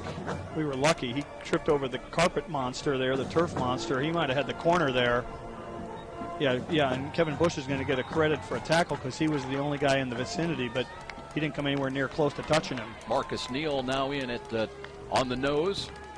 Cougars with 3 defensive down linemen. Weezy short drop, wants to throw. A lot of time over the middle. He's got a catch and a big hit by Jamel Green, but catch is made across the 16-yard line, and they'll have a gain to the 17 out of the back. That was Hastie on the catch. Yeah, Hastie, a little drag route across the middle. Picks up about 2nd. It's going to bring up 3rd down, though. But again, you talked about it earlier, Weezy. No pressure at all on him. He's got a long opportunity to run his progressions and find the 2nd and 3rd choice. 3rd down and short. Weezy with the snap again. Wants to throw, pumps now a little pooch pass up the middle, and they'll have a gain to the 20-yard line. I think he did get it up to the 12. Let's see where they spot the ball. Oh, they gave it. They'll move the chains. You're right, sorry. I got a little exuberant there, didn't I? So they move the chains. It'll be 1st and 10 for Marian now. A little improved field position at their own 20-yard line. Joe, we're going with the 3-man rush again. I really thought we were going to do the 4-man front line and not play against formations, but we've gone with 3-man. And they'll look on that sweep that was there a moment ago, and boy, a slippery move by Lake as he just split the Cougar defense, including Kevin Bush, and angles out across the 25 to the 28, maybe the 29-yard line. Well, Cale Tabler had to make the tackle, and we just have too many defensive backs making tackles right now. They'll say the knee hit to where Lake went airborne, first touched at the 27, but a gain of 6. And Weezy playing fast, gives to Lake again, trying to work off tackle the left side, hit, and this time the Cougars followed up in a little better pursuit and flow to the defensive side of things for St. Francis. The gain is to the 30. Justin Juarez made the tackle. I think he's just shy of the 30, Joe, so he's about less than a yard to go. Lake stays in, one of the protectors off to the right side. And Weezy again leaning in very quickly to center Zach Mitchell. A little motion as they want to throw on 3rd down. A lot of time again, throw over the middle, an easy catch. That time Anthony Jones over the middle, and he brings it up across the 35 to the 37. But again, and now the Cougars have got a man down, and I think that might be Brody Calball. Thanks. And that's not good. We don't play as well without him. He is down on his back, and we'll have an injury timeout with 6:59 remaining in the second quarter. Marian will have a 1st down at their 39-yard line when we return here to St. Vincent's Health Field. This is Cougar Playoff Football on Redeemer Radio, Catholic Radio AM 1450. Let's face it, sometimes bad things happen to good people, and sometimes you need the help of a good attorney to sort things out. For over 30 years, Denver Jordan has been helping those who need expert litigation and ethical representation. Whether it's a need for expert litigation in business, personal injury, or domestic relations, know that Denver Jordan always has your best interest in mind. Call 423-3525 for a free consultation. That's Denver Jordan, Attorney at Law, 423-3525. Well, we see Coach Kevin Donnelly pacing the sidelines, and he went over right away. Brody Calball limping off the field, and that is not good news for St. Francis. 1st and 10. Marian has got it at their own 39-yard line. Weezy with the snap again. Play action fake, wants to throw, pumps, pulls it down, now throws over the middle, and a drop ball in and out of the hands at the midfield stripe. Incomplete. As Clifford Brown was the intended receiver. Exactly, that was intended for Brown. Good rush that time by Kevin Bush, Joe. He hit Weezy just as he released the football. I think that might have affected it. Well, football is always about a game of adjustments, and St. Francis trying to make some adjustments, trying to get some pressure. Tony Moore now in their defensive left end. They'll run Lake. No, it's a keeper play, and there's some running room by the quarterback Weezy as he curls up across the 45 to the 47-yard line. And another 3rd down conversion opportunity. 3rd down at about 2 for the Knights coming up. Well, the last 2 times they've had 3rd and short, they've thrown. They've spread their offense out, and then they've thrown the football. I thought they were going to spread it and run it. Let's see, they spread it again. Knights trying to reach their own 49. Moore shifts, blitz coming up the middle, and checking off is Weezy, steps up. He's got 14 still on the play clock. Takes the snap now, wants to throw again. Looking and looking, throws to the right, and that's a catch made. And right into the breadbasket, and holding on was Anthony Jones at the St. Francis 40-yard line. Yeah, the tackle there by Alan Richardson. But Brown just found a seam in that zone, and they've been finding that quite a bit. Cale Taylor back there. You talked about him earlier. Taylor Brown as well. Taylor's really played well, especially in the second half of the season. Leads St. Francis with 6 passes broken up. Also has 7 passes defended. And Lake with a run off to the right. He'll reach the St. Francis 42, and that's actually going to be a loss of 1.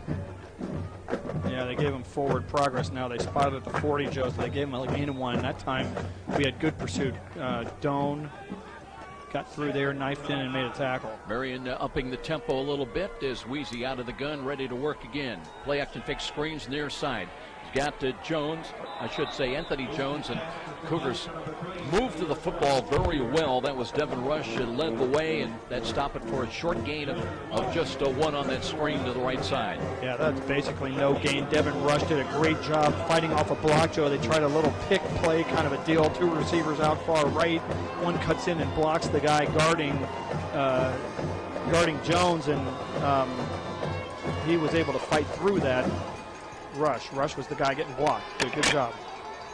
Knights coming up to the line of scrimmage now. They've got it nose of the football just inside the St. Francis 40-yard line. They need 9 on this snap. Play action fake. Weezy looking to throw again over the middle. Has got a catch, and Lake is stopped short of the first down. They've got him at the 43, at the 33-yard line. Justin Juarez with the stop, and let's go down and check in with the judge, Phil Houck. No, he's not in now. I don't know. It'll be 4th down and 4. Well, now they make it 4th down and 3. They've got to get to the 31, and Marian, I believe, is going to take a timeout and talk things over. So a timeout with 4:04 remaining here in this second quarter. And let's go down, and we've got the judge, I think, once again. Thanks a lot, Joe. Brody Calbaugh is probable to return back to the football game. He had a little aggravation of some tenderness in that right knee of his, but he's up, he's moving laterally and forward and back, and he's a very determined young man. He's ready to go back into the football game. Back to you. I know Clay Keeler working on him, and they're trying to get him ready if they can, and he's a valuable component of this Cougar defense. So the other game going on in the NAIA playoffs is Morningside hosting Southern Oregon. It's now Morningside 21, Southern Oregon 14. So Southern Oregon put a couple of touchdowns on the board. Mustangs, though, undefeated, 11-0. Tune into Redeemer Radio weekday mornings for the Sunrise Morning Show, now airing from 6 to 9 a.m. Hear news, all from a Catholic perspective, along with local area weather twice an hour. That's Sunrise Morning Show, weekday mornings from 6 to 9 on Redeemer Radio, Catholic Radio, AM 1450. Well, Ted Karras says, let's go for it, 4th down and 3. They've got it at the St. Francis 34-yard line. Weezy with 2 protectors in. They've thrown a lot of dink passes here today. Short variety. Let's see what they try to come up. Cougars bring all 11 within about 6 yards of the line of scrimmage. Weezy, though, time of the pocket. Looking, throws to the middle. And Lake with a diving catch at the 26. Juarez tried to cut it off, but couldn't get the job done. Wow, that was a great catch, though, Joe. You could have had, you couldn't have had better coverage by Juarez. He really was blanketing him, and the ball was thrown only where Lake could catch it, wide to the left, and Lake took a diving catch and hauled it in about the 27-yard line. Secondary has done a great job of taking away a lot of the options, but again, Weezy's got the time back there with really not a lot of pressure on him to run his checkdowns and find somebody open eventually. Play action, he wants to throw again. The right's not open, now steps out of traffic, throws to the right, and there's a diving catch at the 22-yard line. That was Nathan Jones. Well, they've got so many weapons, Art. Yeah, they've got a lot of different ways they use them, but we have to get pressure on Weezy. He's back there. He kind of got flushed out a little bit, but that was after he was standing back there 1,000, 2 1,000, 5 1,000.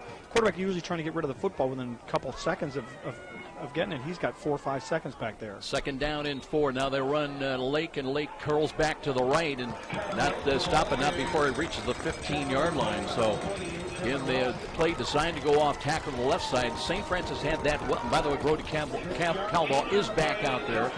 But the Lake is so versatile. Just checks off and cuts back to his right and gains 6 for a 1st down. Yeah, down to our 15. That's their 10th 1st down now. We were leading that category, and they've roared back. 10-7, Marian in the lead. Now a 1st down at the Cougar 15-yard line. 2 protectors in again. They run. Lake stop and go move. Steps out of a tackle and leans forward inside the 15 and got a yard more to the 14. Well, you don't see that very often. Justin Juarez had him at the line of scrimmage wrapped up and at least slowed him down, but Lake just ran right through that tackle. Ends up with a gain of about 1. Saw so much of that in that first matchup on October 13th. Cougars have played better here today, but they still trail 10-7. Weezy with the play clock at 18. Looks to take the snap again. Runs, and there's Lake up the middle. Cuts back and fights his way inside the 10 and still driving the pile inside the 5. And that's Tevin Lake at his best. Yeah, and you know what, Joe? I'm not sure we've seen anybody ever with that cutback ability. They're doing that zone blocking, so the entire offensive line goes in concert to the left, and Lake gets to choose his spot, but he's so good at getting up to a spot and then veering backwards towards the hole. And against the grain, it's really tough because the defense kind of just follows the flow of that offensive line. And what's amazing to me is that just at 5'9" and 205, he's got the ability to drag and to push that pile forward against guys that go, 250, 260, 270. Now Singer, the up back of the eye, motion again, right to left behind the line of scrimmage, Weezy under center.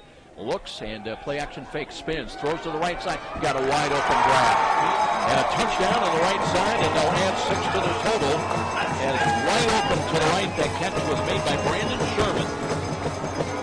Well, they just did misdirection. They did play action to the left, and like they were running that tackle kind of stretch play, and then Weezy wheeled back around, and the tight end just dragged all the way across the back of the end zone, and our defense was fooled by it. That's where, you've got to watch the football, and you've got to be committed to what you're supposed to be doing. And that time, our secondary was committed to trying to chase the ball at the line of scrimmage. Not a good decision.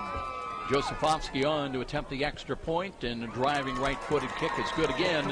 17-7 and a run of 17 by the Knights with 95 seconds remaining till intermission. And we'll be back. This is Cougar Playoff Football on Redeemer Radio, Catholic Radio, AM 1450. Tri-State Warehousing is one of the most complete service-oriented companies in the warehousing field today. Located in Fort Wayne, Tri-State Warehousing sorry about is that with Phil. It's just being really finicky if it wants to pick up on the soft phone or not. Two-thirds of the continental U.S. with overnight rail service. The dedicated staff and specialty services of Tri-State Warehousing are known throughout the industry. For great things in store, call Tri-State Warehousing, 260-436-2010. That's 260-436-2010. Well, St. Francis had the early 7-0 lead, but since then it's been all Knights as they capitalize on that touchdown pass from Weezy to Brandon Sherman, and now leaded by 10 over visiting St. Francis, 17-7. So that was an 18-play, 90-yard drive that took 7 minutes and 57 seconds off the clock before the Weezy to Sherman 4-yard pass and the Josefovsky extra point to give the 17-7 lead to Marian, as you just said. Cougars still with 1:35 on the clock, and they'd love to get something on the board here to stop this run of points. Marian gets the ball to start the second half. We won the toss and elected to receive. So we really do need to try and do something here. I don't think we can be conservative. Austin Coleman right now on one knee back at the 3-yard line. Now he's ready to go. And the Knights ready to tee it up and kick it away once again from left to right as we look at it. Here comes Josefovsky with the kick. High end over end. And that'll be tracked down by Coleman at the 1. Works across the 5, 10, 15, 20. Trying to work to the right. Splits a seam across the 25 and stopped right about the 30-yard line. So a 29-yard return that time by Austin Coleman, and St. Francis with 1:27 on the clock. They've got, I believe, all 3 of their timeouts. We do have all of our timeouts left. But Yoder today has been intercepted. That led to a 34-yard field goal by Josefovsky. Brunke on the pick. And right now, the Cougars down 10. Yoder dropping the throw. Rush is coming. Lofts it to the right, and that's a catch by Knight. A little sideline catch, and boy, that didn't have a lot on it, but was placed expertly by Yoder that time to Knight right about the 40-yard line, and that should be good for a first down. Didn't that seem like it took forever to get there to him? 11 yards on the play. He's really looked to his right a lot. It makes me nervous because defenders start seeing that tendency. Start jumping the roots. Yep. So first down, and it looked like it was 1st and 9, and the down marker didn't have it spotted right. Yoder looks again to the right side. Now checks off, throws over the middle. That one incomplete. But that one's got to be a football that you catch. I mean, come on. Kelsaw had it in the middle of the field, and he had some traffic. I think he was worried about whether he was going to get popped instead of worrying about catching the football. That incompletion will stop the clock with 1:17 remaining. Ball back at the 41-yard line. Harif in, wide to the right. I like the fact that we went in the middle of the field that time. We got plenty of time. We got plenty of timeouts. Venture in wide to the left. Yoder's got Coleman lined there, I should say Campbell lined up behind him, and the rush is on again. Bronchi finally throws the ball away. So that'll bring up now 3rd down. Boy, we've had a lot of pressure on Yoder. Van der Sar was also in there.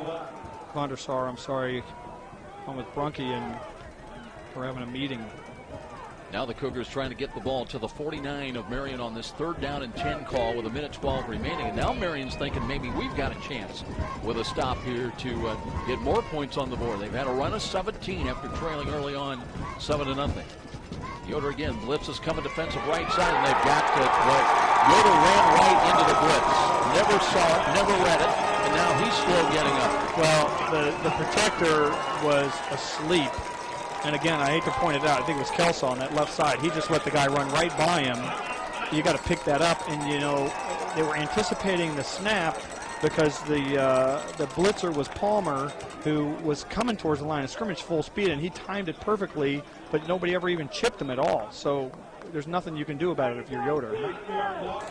Marian does take a timeout, so we'll keep things right here, 17-7, and St. Francis, after a pretty good start on that catch by Knight that gave them a 1st down, but then nothing after that. And they'll have to kick the ball away once again with still 1:01 on the clock. Well, we've got to get a very good punt here, which Colin hasn't had very good punts so far today, but we've got to get a very good punt here and pin them back and hope that they can run through us like a hot knife through butter, because we cannot go down more than 10 points at halftime. It's going to be bad enough that they start the second half with the football, but they're ahead 17-7. Colin Carmen in. He's back waiting for the snap at the 18-yard line against Baker last week. 3 punts, averaged over 42 yards a punt, and had a long of 48 on the day. Clifford Brown waits and punt return at the Marian 25-yard line.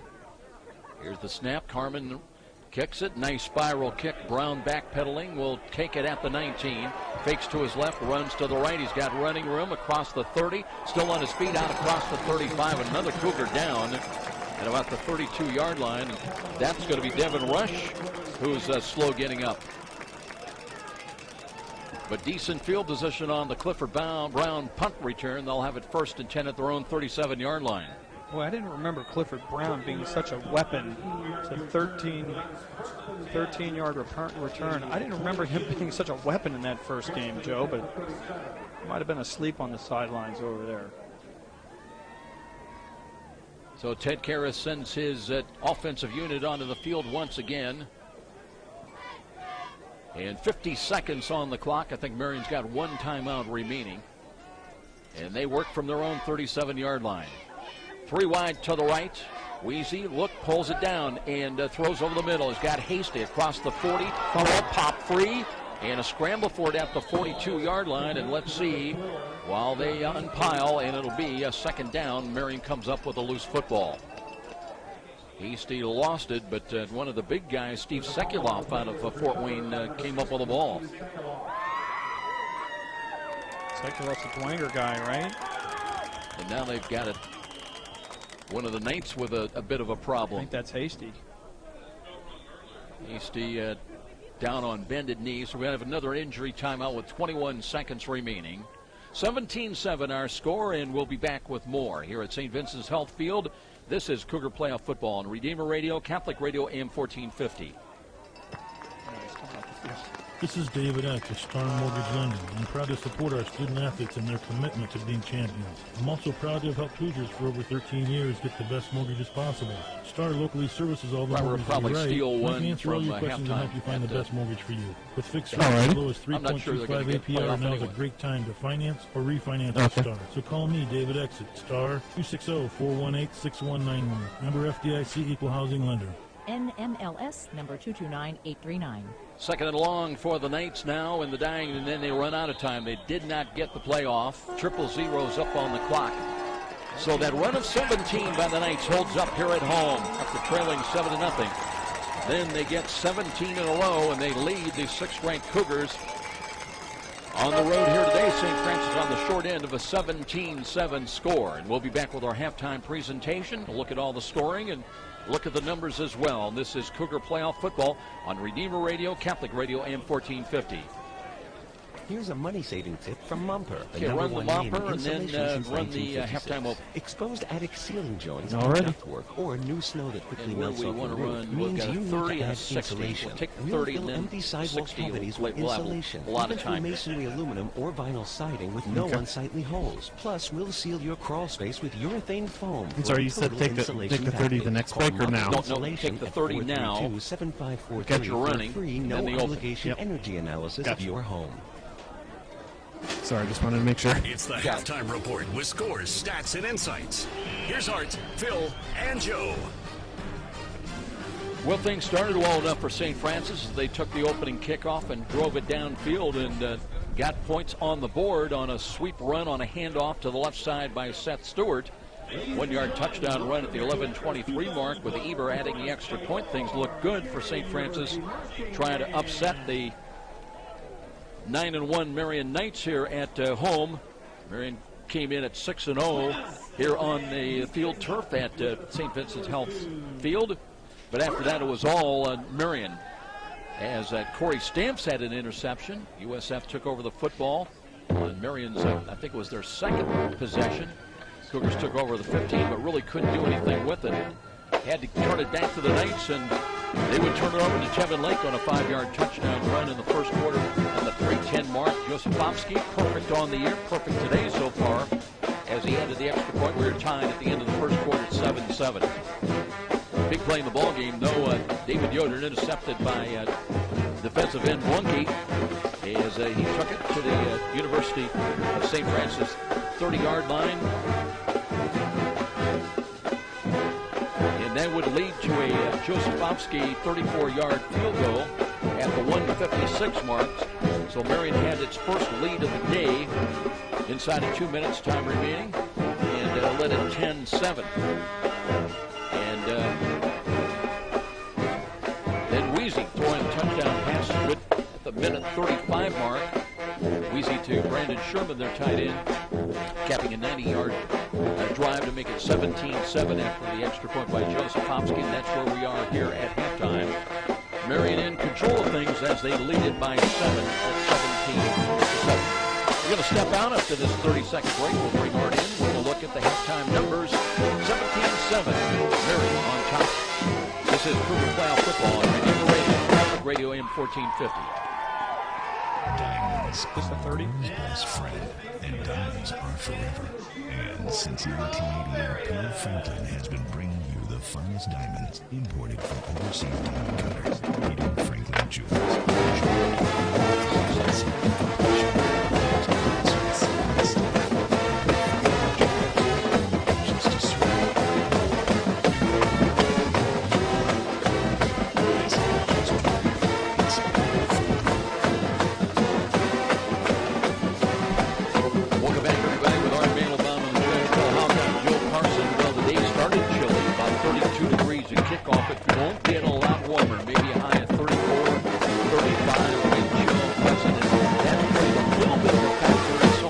Balls we've seen by both teams a little bit here in the first half, Art.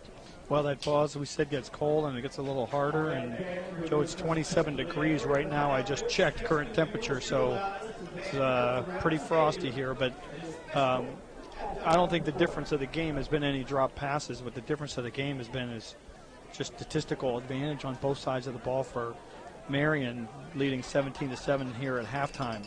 Marian has 12 first downs to 11 for St. Francis. Rushing, Marian has 75 yards on the ground. St. Francis 66 on the ground.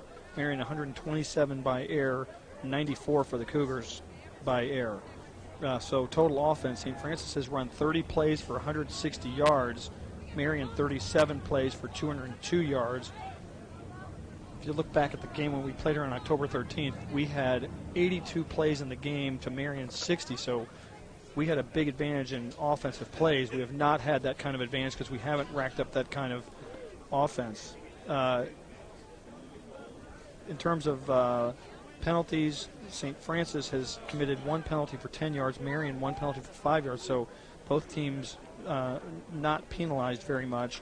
16:52 is time of possession for Marian, 13:08 for St. Francis, almost a 4-minute difference there, which is a big deal and a half. And look at this third down conversion. St. Francis is usually really good. In fact, we were 13 of 16 in third down conversions last time we played. There were just 1 of 4, and Marian is 6 of 9. So Marian doing a good job making 2/3 of their third down conversions into first downs.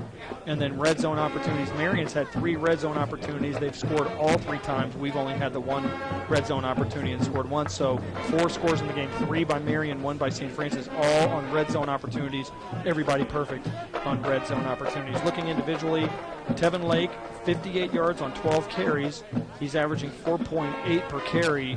And Adam Weesey only has 2 rushes for 12 yards, but those were critical ones, both I think for first downs, 6 yards per carry. St. Francis rushing the ball. Antoine Campbell has 7 carries for 39 yards, a 5.6 average. I don't think Antoine's carried the football quite a bit enough in terms of how we normally have success. Kyle Matheson has 3 carries for 23 yards, a 7.7 average. Passing, David Yoder is 9 of 15 for 94 yards, 1 pick. Adam Weesey is 16 for 21, 127 yards, a touchdown. He also has an interception.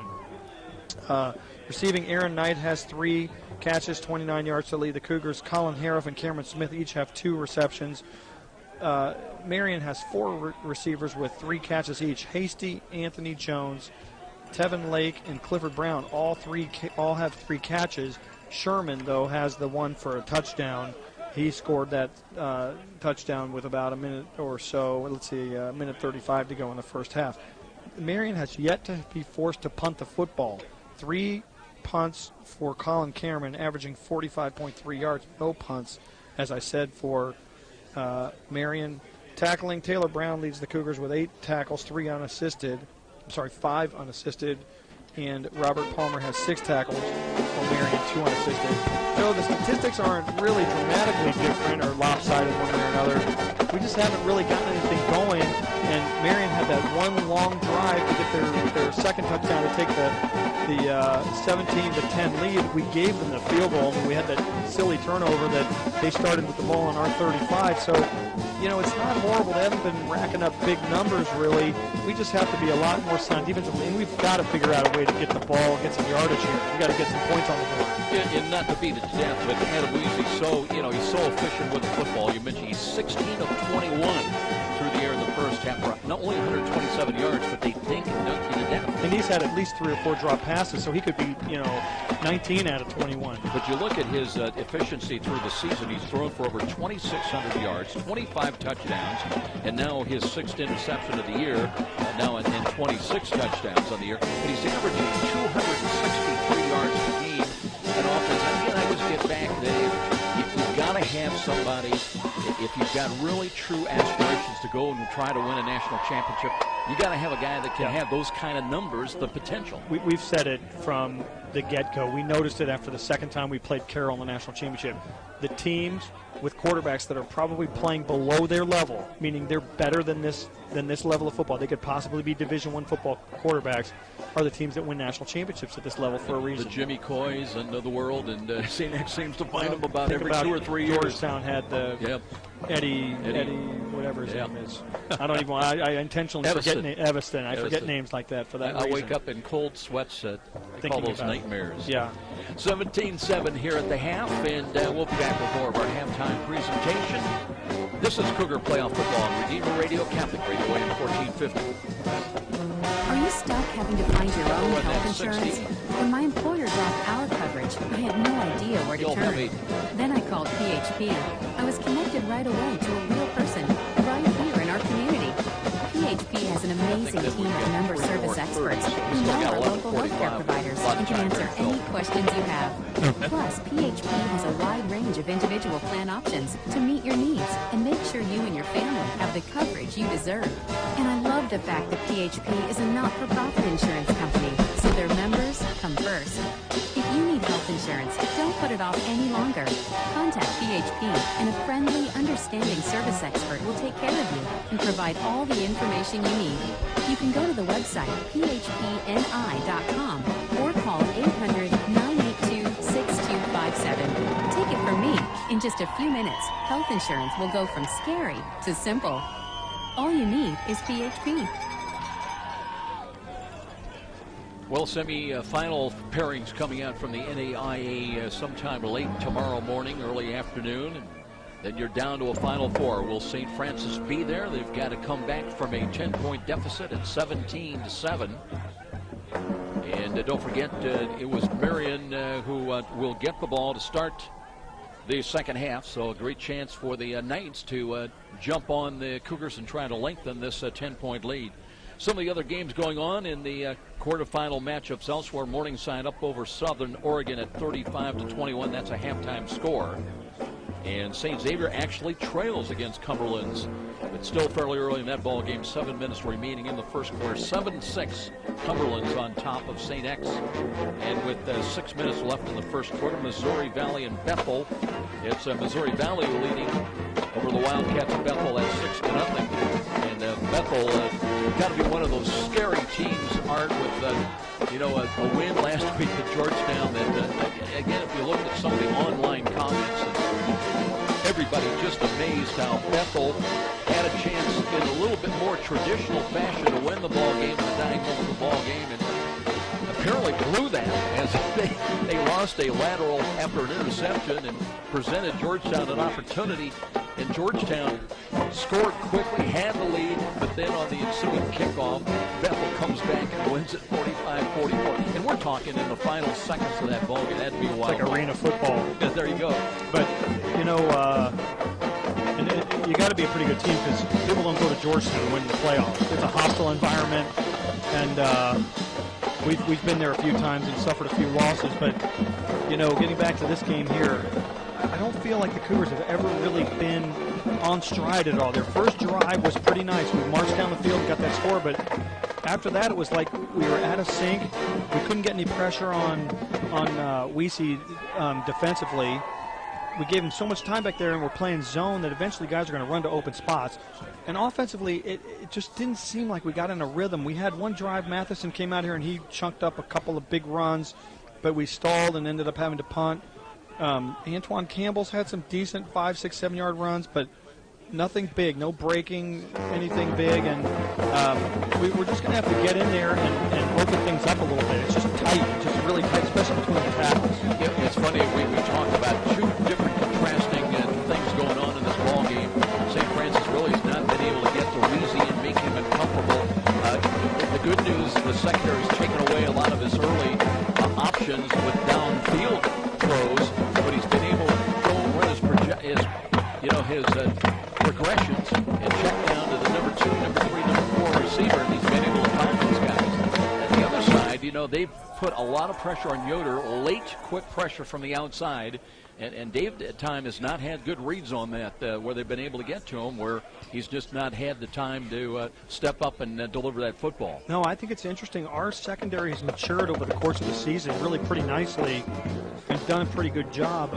But now our front 7 guys have got to get in there and either make a play or as you said, get Weesey uncomfortable, because if he's comfortable, he's experienced back there and he's not going to make a lot of mistakes, and he's going to take advantage. And the dink and dunk. Remember St. X a couple of years ago started doing all that dink and dunk, just drove us berserk?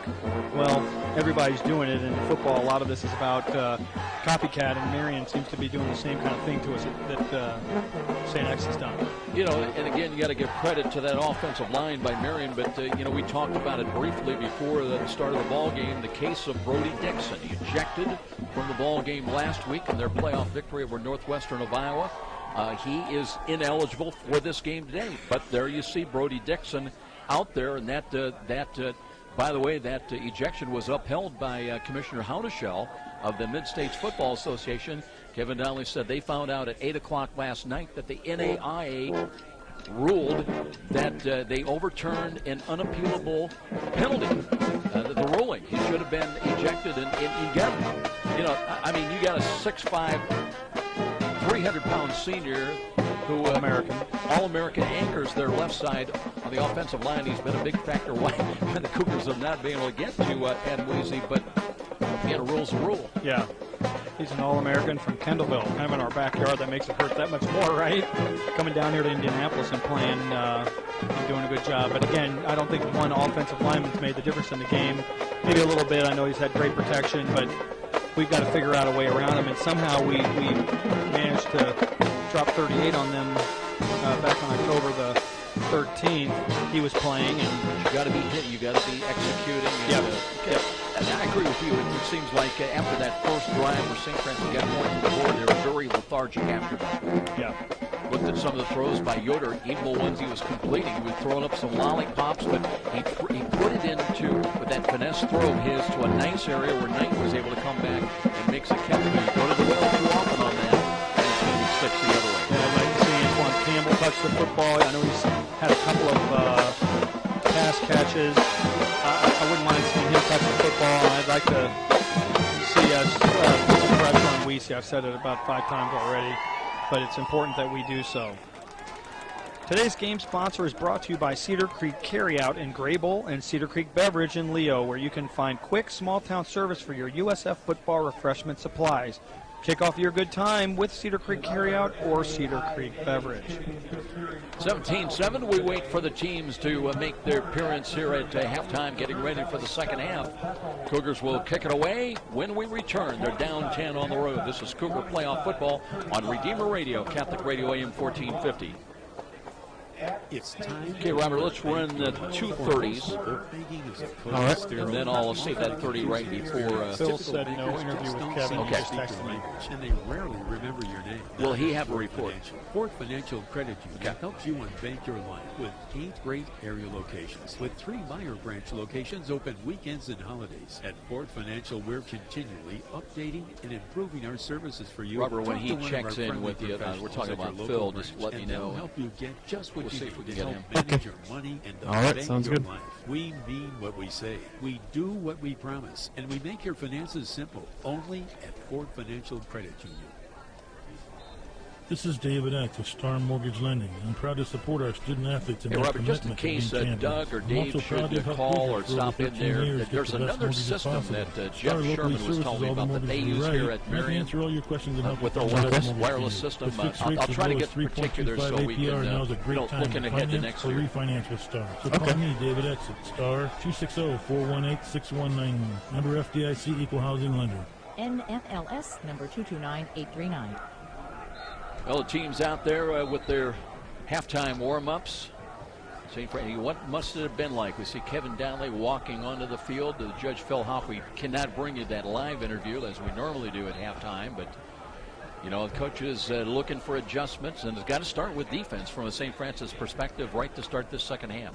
Yeah, I would say definitely defense. They didn't have to punt the football once. We've got to get a stop. I can assure you that Coach said, we have got to get a stop on this first drive and get the ball back so that we can put some points on the board and make this a game even closer. 17-7. The game's not far by even close to over. But we have to make that stop, and we've got to get the football and reestablish the fact that we can move it against them. How are the Wings today? You know what? They're good. I was having like a low blood sugar thing. I hadn't had any food yet, so I had a 30-second bread. 2 paws up. There you go. Okay. 2 paws up. Every cat would like them.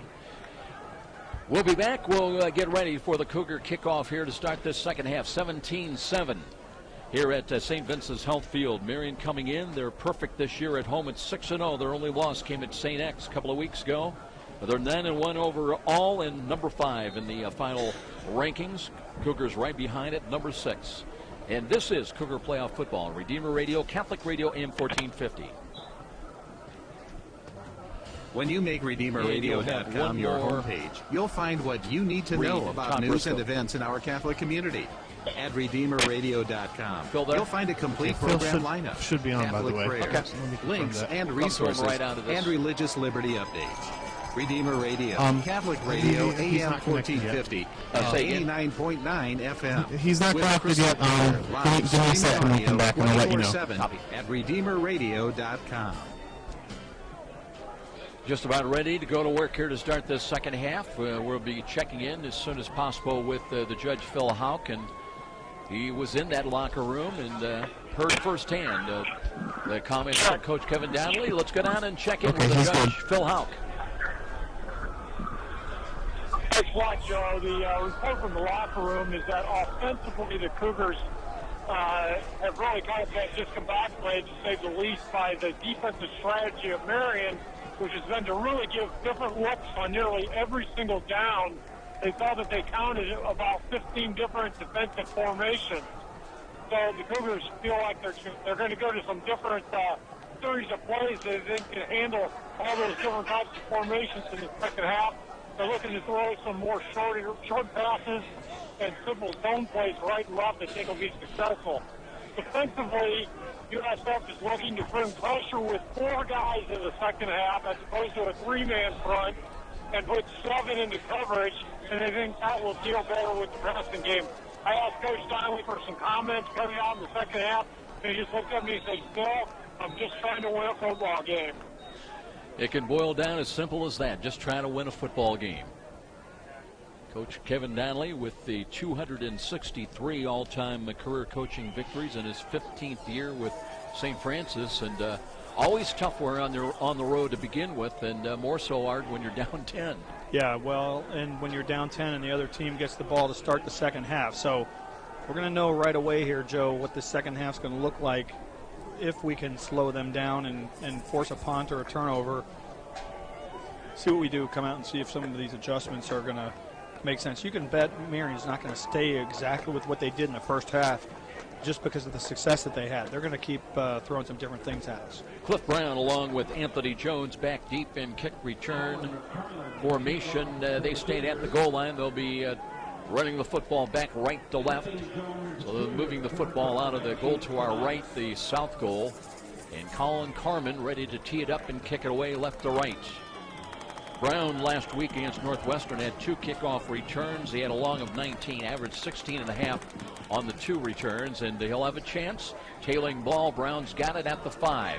Cuts back middle of the field. He's got a blocker, 3 blockers in front, cuts to the 20, lowers the shoulder, and goes airborne again as he cartwheels across the 20 up to about the 24-yard line is where they mark the ball down. 1st and 10 for the Marian Knights. About a 20-yard return on the kick that was just 5 yards short of the goal line, and so now we'll see if St. Francis defense can slow Marian. Let's get this first punt required of the game for them.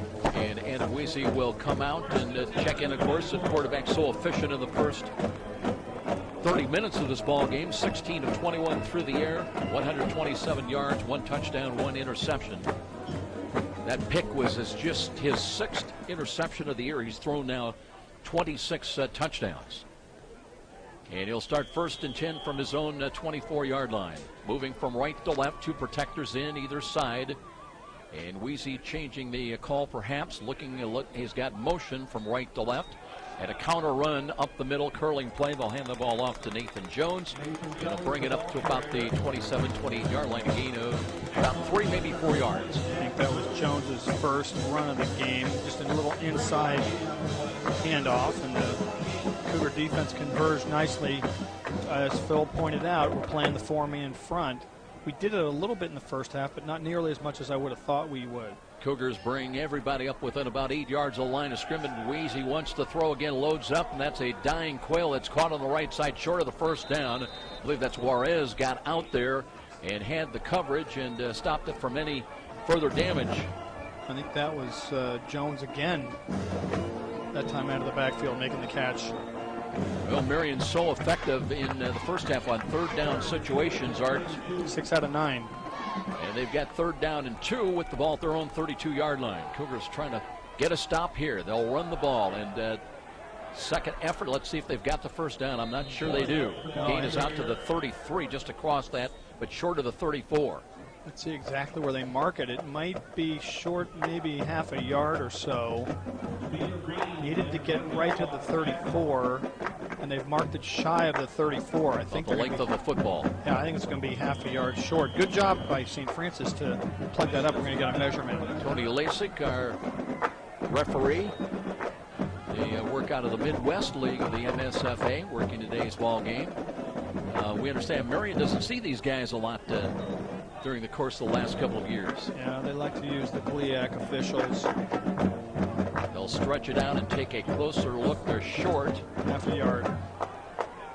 So maybe. what do you do now? You lead it by 10. You've got the ball at your own 33. I think they've got to punt, don't they? Are they going to? I mean, they're at their own 33-yard line, 10-point lead. They're going to pin us back. Yeah, they've got to. I mean, you know, even the biggest gambler, I think, would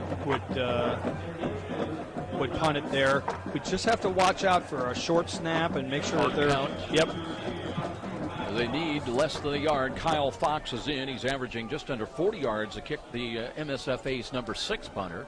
First time we've seen him today. Waits at the 18. If they do, kick the ball away.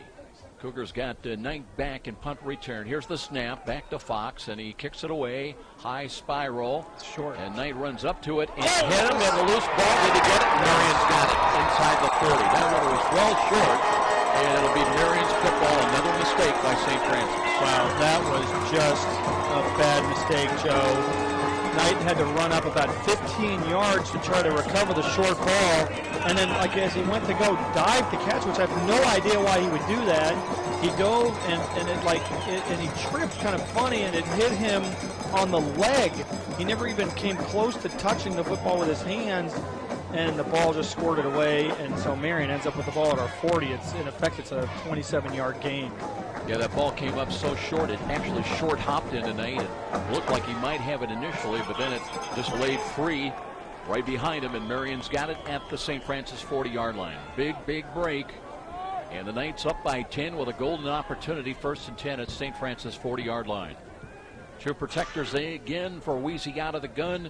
He wants to throw. Time of the pocket, looks, steps up, throws to the left. He's got a man, and that one picked off by Stamps. Returns from the 20 to the 30, out to the 40-yard line and out of bounds. Corey Stamps, his second pick of the game.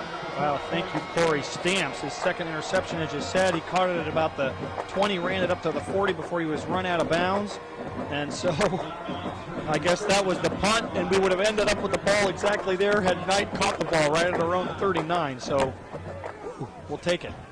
So the Cougars dodge a bullet as they make a play and get the ball back. 1st and 10 at their own 39-yard line. Corey Stamps trying to get defensive MVP with 2 interceptions already. Coleman up on the slot to the left side. 1st and 10 motion. Akeem Kelsoff behind the line of scrimmage, right to left. They'll hand the ball off. Here's Campbell, and stood up at the 40, leans forward. They'll give him forward progress to about the 41. Tough couple of yards for Antoine Campbell. 2-yard gain, maybe. Billy Baker getting up off the bottom of the pile. Well, they gave him a 3-yard mark. That was a pretty good mark for us. I'll tell you, never got there. I've never seen us get. These guys are, they're from the West. Not these from Ohio. We get bad marks. I guess if they're from the West, we get good marks. Works the other way. We'll take it. There's a story there sometime. Oh, boy. Ask us about it. We don't have time. 2nd down, 7. Quick screens. Kelsoff's got it. Straight arms one, but spun around and stopped shy of the 45 of the 44. Pretty good defensive play that time is coming up and making that stop. Taylor Hohenstein, Joe, from north side. Open field tackle. The kids from Fort Wayne know how to do it. We just don't like them doing it against us, right? A lot of Fort Wayne influence on this and major contributions.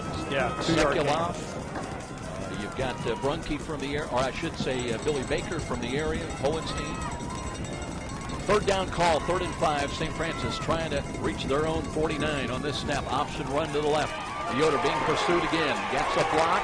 Now throws on the run, and no chance on that one. Harif going down, but the ball was underthrown. He was looking for a flag, won't get it. He didn't deserve a flag there. I mean, both guys dove for the football and nothing doing. So, well, the defense kind of upheld their end of the bargain to start this quarter, but the offense didn't come out there with anything that looked like anything too amazing in terms of adjustments. So promising after that interception by Corey Stamps, but again, like the first one, they really couldn't do much with it. And Carmen will have to come in to punt the ball away. Waits at the 30 for the snap. And the pressure's coming, but he got the kick away. Nice, high, spiral, wobbly kick. And Brown rotating, does not call fair catch, and works his way and knocked down at the 10-yard line. Cougars had enough folks downfield in the coverage unit, and they prevent Surrey's return by Clip Brown. Sean Alford was the guy who actually was the first guy to hit him, but then Alan Richardson finished him off at the 10, or maybe the 11, so about a 6-yard return, 51-yard punt. Well, you kind of wonder what's going through Adam Weezy's mind now after his last series. He was picked off, and he knows St. Francis is going to try to up the defensive pressure and the tempo. And now he works back with poor field position back at his own 11-yard line. Sets up out of the shotgun with protectors either side and looks to hand it off. Here's a run. I think that's Nathan Jones that gets a couple of yards up to about the 13-yard line. That looked like a rugby scrum. Just the whole, both teams' lines mobbing together. Justin Juarez, one of the guys in there at the bottom of the pile. Was at the 11. They're going to get a couple of yards. Let's call it the gain of 2 and 2nd down and 8 coming up. Lance Carey was also in on that tackle. Jones now is split wide to the right, actually up in the slot to the right side. They got Hasty split wide of him. Weezy wants to throw again. A lot of time over the middle. The low ball. Lake had to go down to and dive for it, but did catch the ball at the 17. So 3rd down and 3 now for the Knights as they try to get out to their own 21. Well, let's see if we can neutralize them again here and keep them behind the line of scrimmage. That's what they're going to do, though. They'll just run those little plays about 3, 4, 5 yards down and into the seams and into the flats. I thought Lucy got a little impatient that time. He had plenty of time. And he looks to throw again. He's got Lake open. The pressure is on. Steps away from it. Throws over the middle and incomplete. He was looking downfield. Anthony Jones trying to run the deep post, but good covered that time by Alan Richardson to bring up 4th down, and it'll be back-to-back punts now by Marian. Not quite sure who it was, but somebody cut through there on the rush and almost had Weezy dove for him and just whiffed. Just able to step up, though, and avoid the rush. Right, but at least Weezy felt some pressure, right? So he had to get rid of it.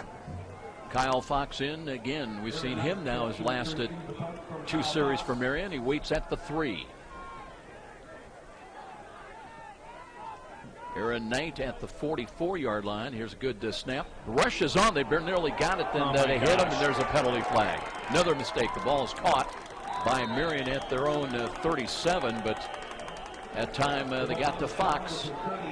2 guys hit him. Personal foul, roughing the kicker. Yeah. Keith Harris, I think, got in there. Yeah, it wasn't just Harris. I'm trying to get the number on whoever. I think it was also Jake Allen, both of them. Harris is saying, I tipped that ball, I got a piece of it, but the official was right there, Tony Lasik, and did not agree.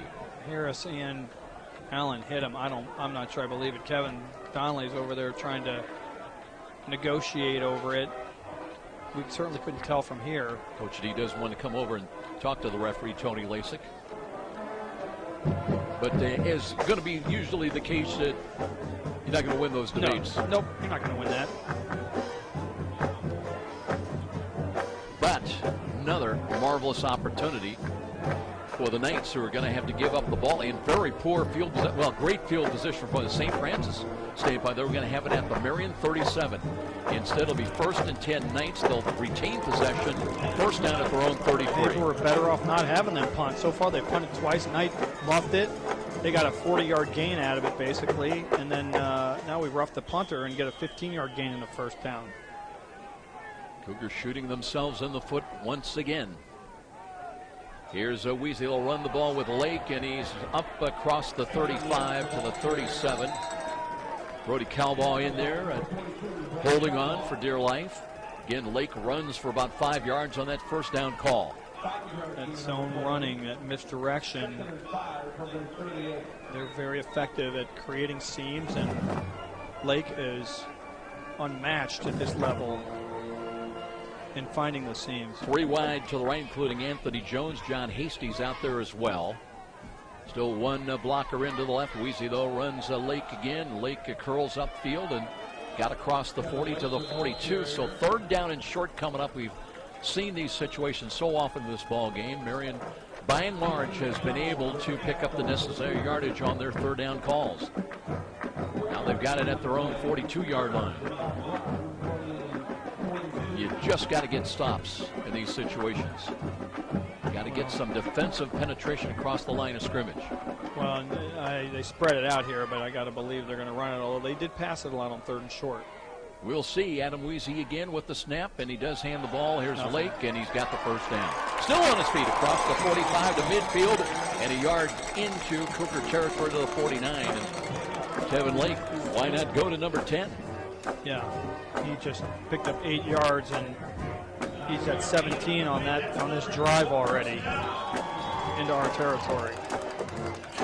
Matt Smith checking out of the ball game, limping a little bit as he ran out of there. Looks like Lance Carey comes back in to replace him.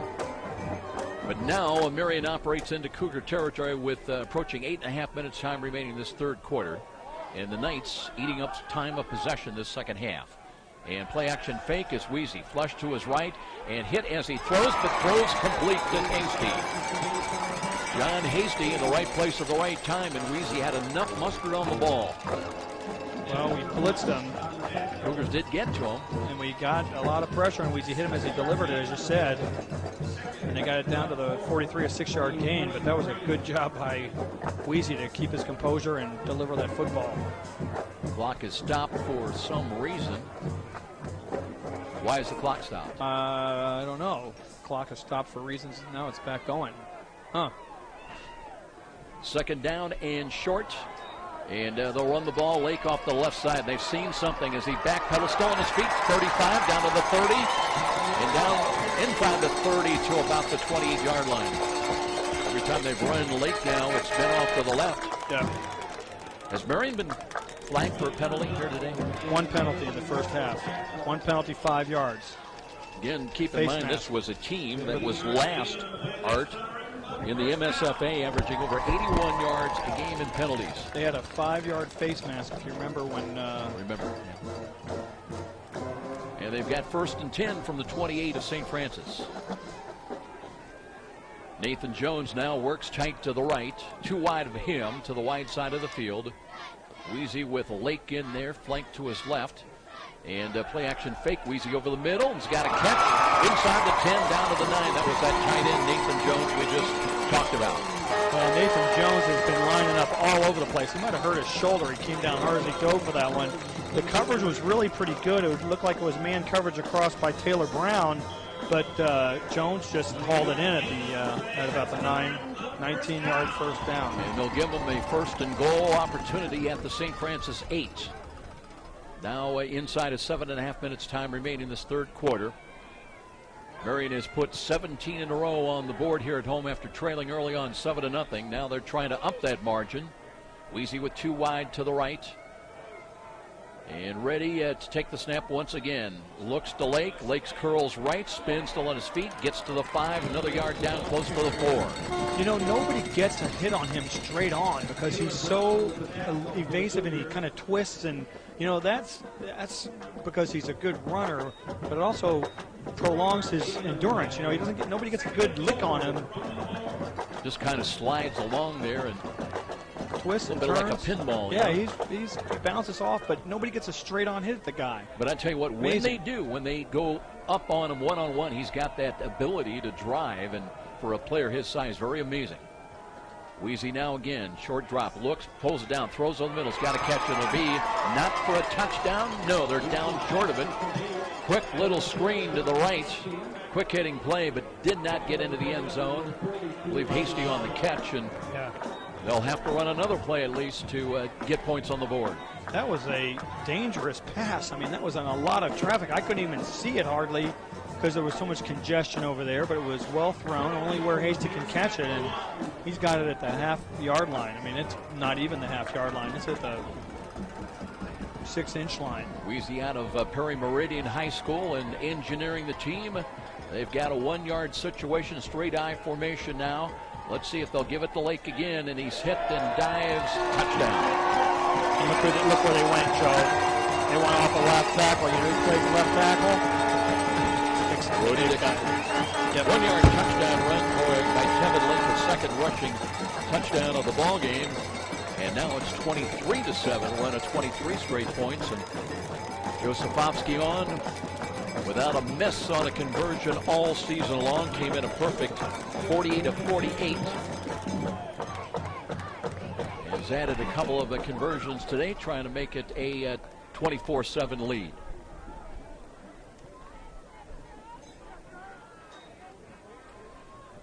Waiting for the snap, and the right-footed kick is on the way, and it's everything automatic right now. Everything going Marian's way. They lead here at home, over St. Francis 24-7 with a timeout.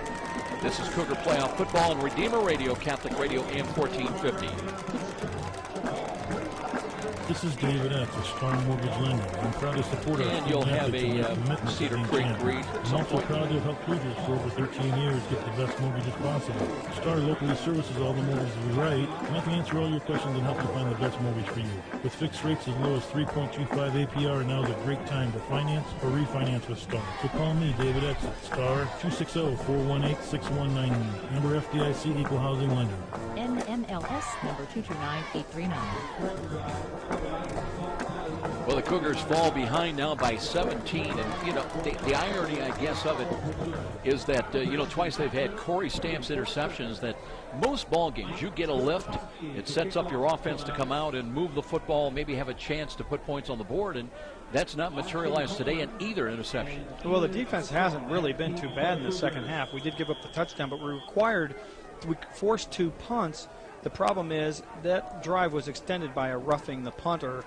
12 plays, 89 yards, 5 minutes and 14 seconds it took. Blake with a 1-yard run, and Josefowski with the PAT. It's 24-7 Marian. High, short kick, end over end. Coleman doesn't have many blockers, but he works from the 16 across the field to the 20. Cuts inside 25 and hit hard. Holds on to the football at the 30-yard line.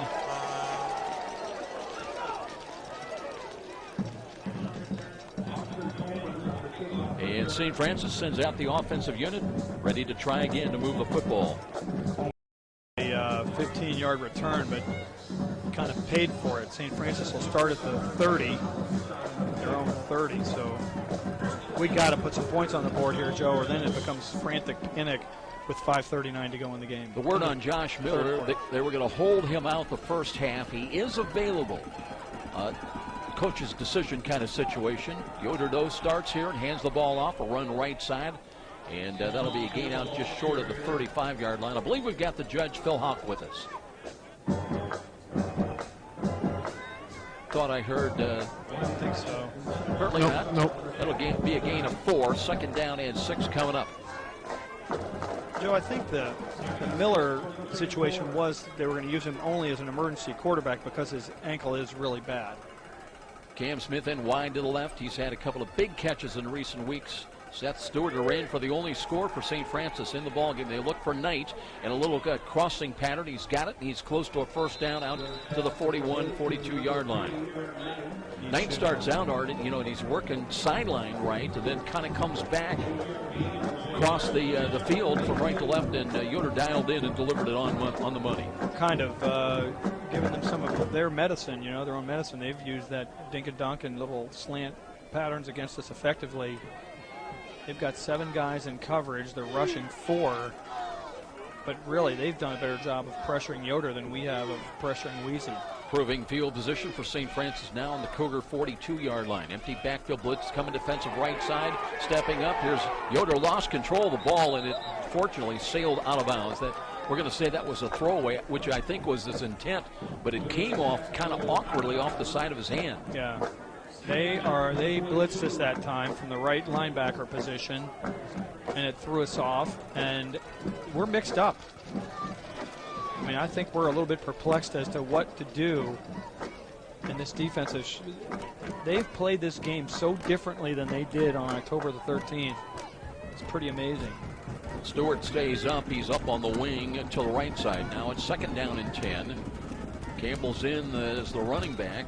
They'll screen the ball to the left. Here's Coleman, can't hold on. Bobbled it, did not secure the football, trying to run before he had the football put away. And now it's third down and 10. Here you go again. Well, that's very unusual for Antoine Coleman. He's got pretty reliable hands. It hit him right on the hands. And they had him in a little bit of open field, which is what we were trying to do. Cougars got to reach the 48-yard line. How about on third downs in the first half? Yeah, we were only 1 of 4 in the first half. Need one desperately, down 17 here on the road. Needing 10 yards. Yoder from the right side hash mark. Movement. They may get a free play out of this. Yep. Yoder with the throw near side, floats one, and boy, that one sailed high on him. No chance for Knight, but looks like they'll get another chance. We'll wait for Tony Lasik to confirm that it was encroachment. the right side defensively. That is going to be the call against the Knights. So just their second penalty of the game.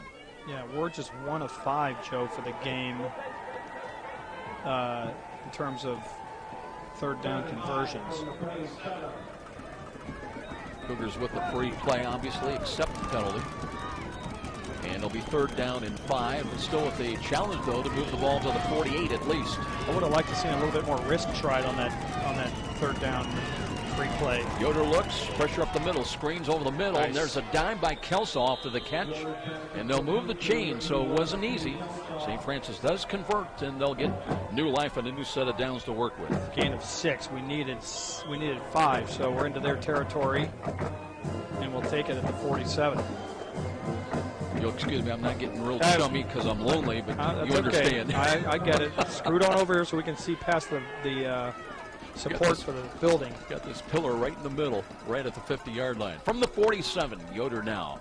Short drop, looks to throw again. Over the middle's got that. Here's Harrop, the 35, 30, 25, and a foot race brought down inside the 15, down close to the 13-yard line. Colin Harrop. You don't expect the big guy in the middle that time to have that middle screen that available to him, but St. Francis cashes in. They're not done yet. That was good for 34 yards, Joe, and for a second I thought Harrop, who showed some really good burst of speed when he caught the ball, was going to run away from the defense. He had a defensive back who had the angle on him, and that was a good catch and run by Harrop. And he's a late emerging star for St. Francis. Remember, he never had a touchdown catch all season until 2 of them against Lindenwood Belleville and then 1 last week against Baker. Nearly had his 4th in 3 games. Now they'll run the ball. Campbell runs into a wall right at the 10 and stopped right at the 10.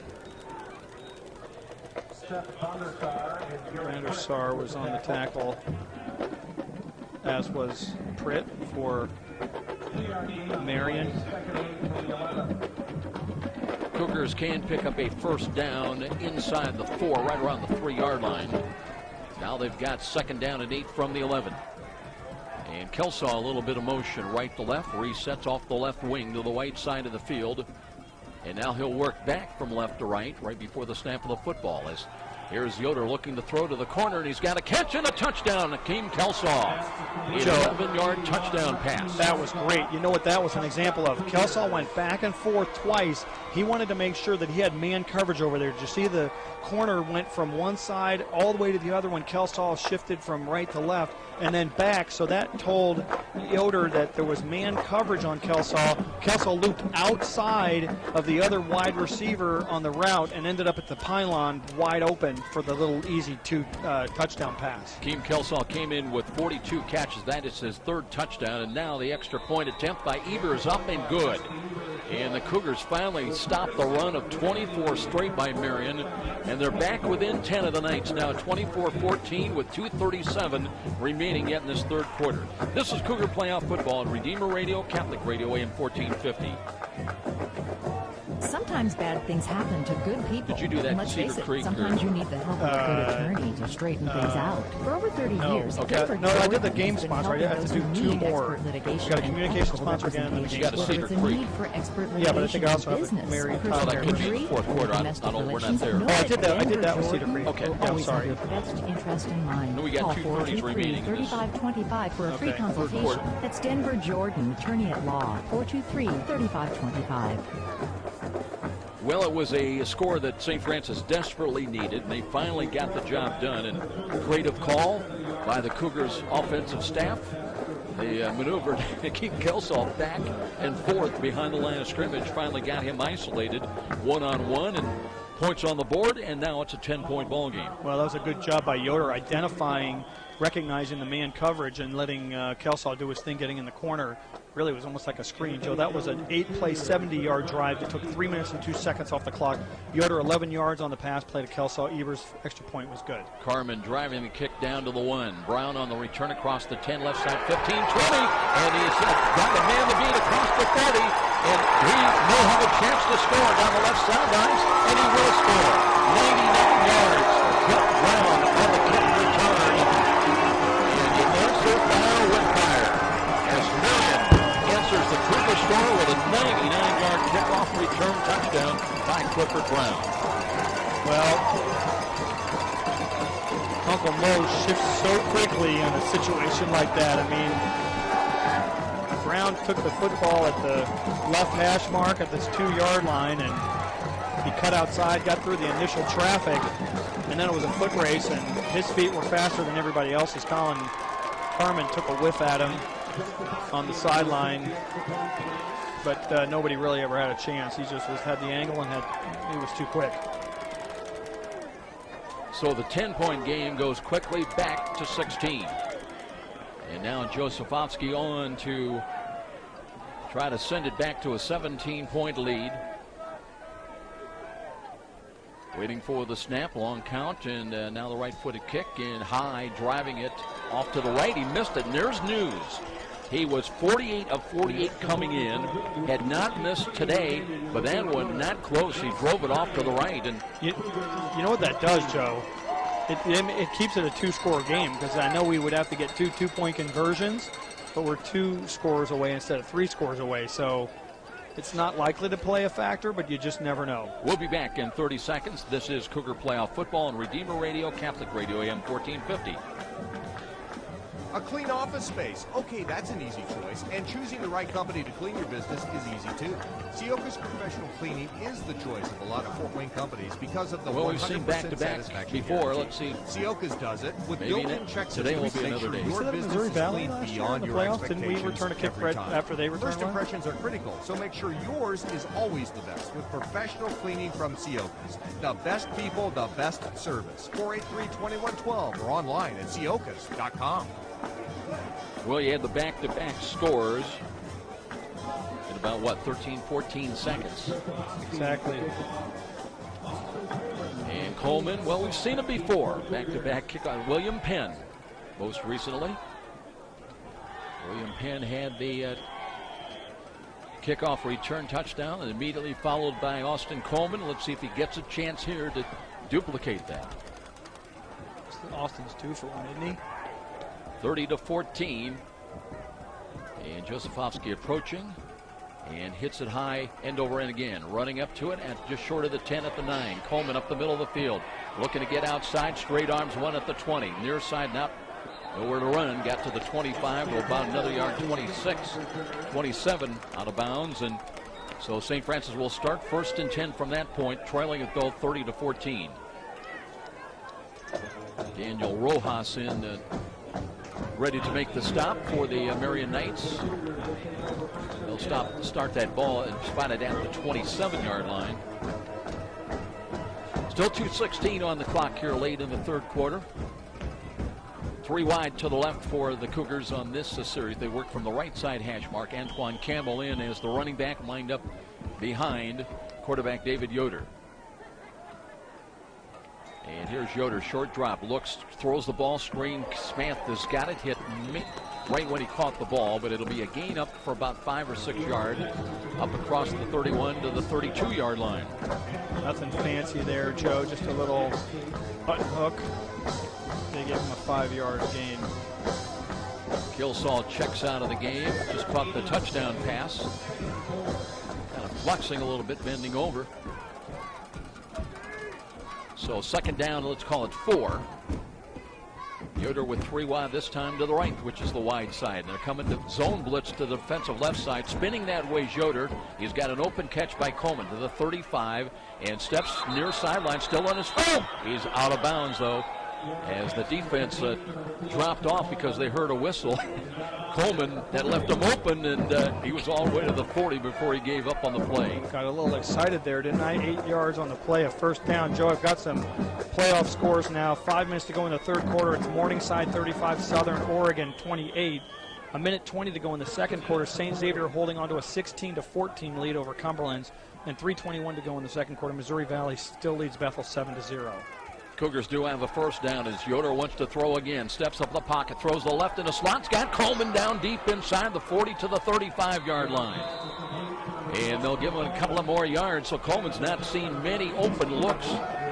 He's been looking at double coverage for most of the day. He'll have a 1st down at the 32-yard line. 28 yards on the pass play. And you know, Joe, that ball actually was underthrown. Had it been thrown where Coleman could have caught it on the run, that was a touchdown. I mean, he was behind the defense.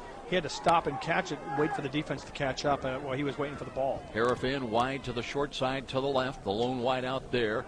And here's Yoder. Look, pumps, pulls it down twice, throws, tip ball, hangs in the air and falls incomplete. That one was a little bit behind. I believe that was Nathan Scully on a crossing pattern down deep, but no, it was Brenton Williams, but incomplete. A lot of times the receivers, they're down and ball behind them, they reach back and they just end up tipping the ball in the air. Yeah, it was behind him. Stops the clock yet with 50 seconds remaining in this third quarter. 30-14. Cougars on the short end. They've got two wide, including Brenton Williams to the right. Cam Smith also out here. Zone blitz, defensive left side, the run, and Campbell right that way. And you wonder, they seem time and again. I don't know whether they're picking up some kind of a clue, but they're blitzing right where the play is designed to go, and St. Francis not checking off against it. That, I mean, or they just know our tendencies, I mean, in certain formations or something, because we're running right to where their defense is, and they're bringing their defense right to where we're running the ball, vice versa. Now from the 30-yard line, it's third down. Cougars have third down and 8. Might be in 4-down yardage area here. Late with 15 seconds remaining in the third quarter. Yoder dropping again, looking for the middle. He's got Coleman, dances away from one, spins. He's short of the first down stick. He only was able to get it down to about the 24, maybe the 23-yard line, and fourth down call, but that will have to wait until the start of the fourth quarter. We've completed 3 quarters here at St. Vincent's Health Field. They'll move the ball back to the 24. It'll be 30-14. Marian on top as we head to the fourth quarter. And this is Cougar Playoff Football on Redeemer Radio, Catholic Radio, AM 1450.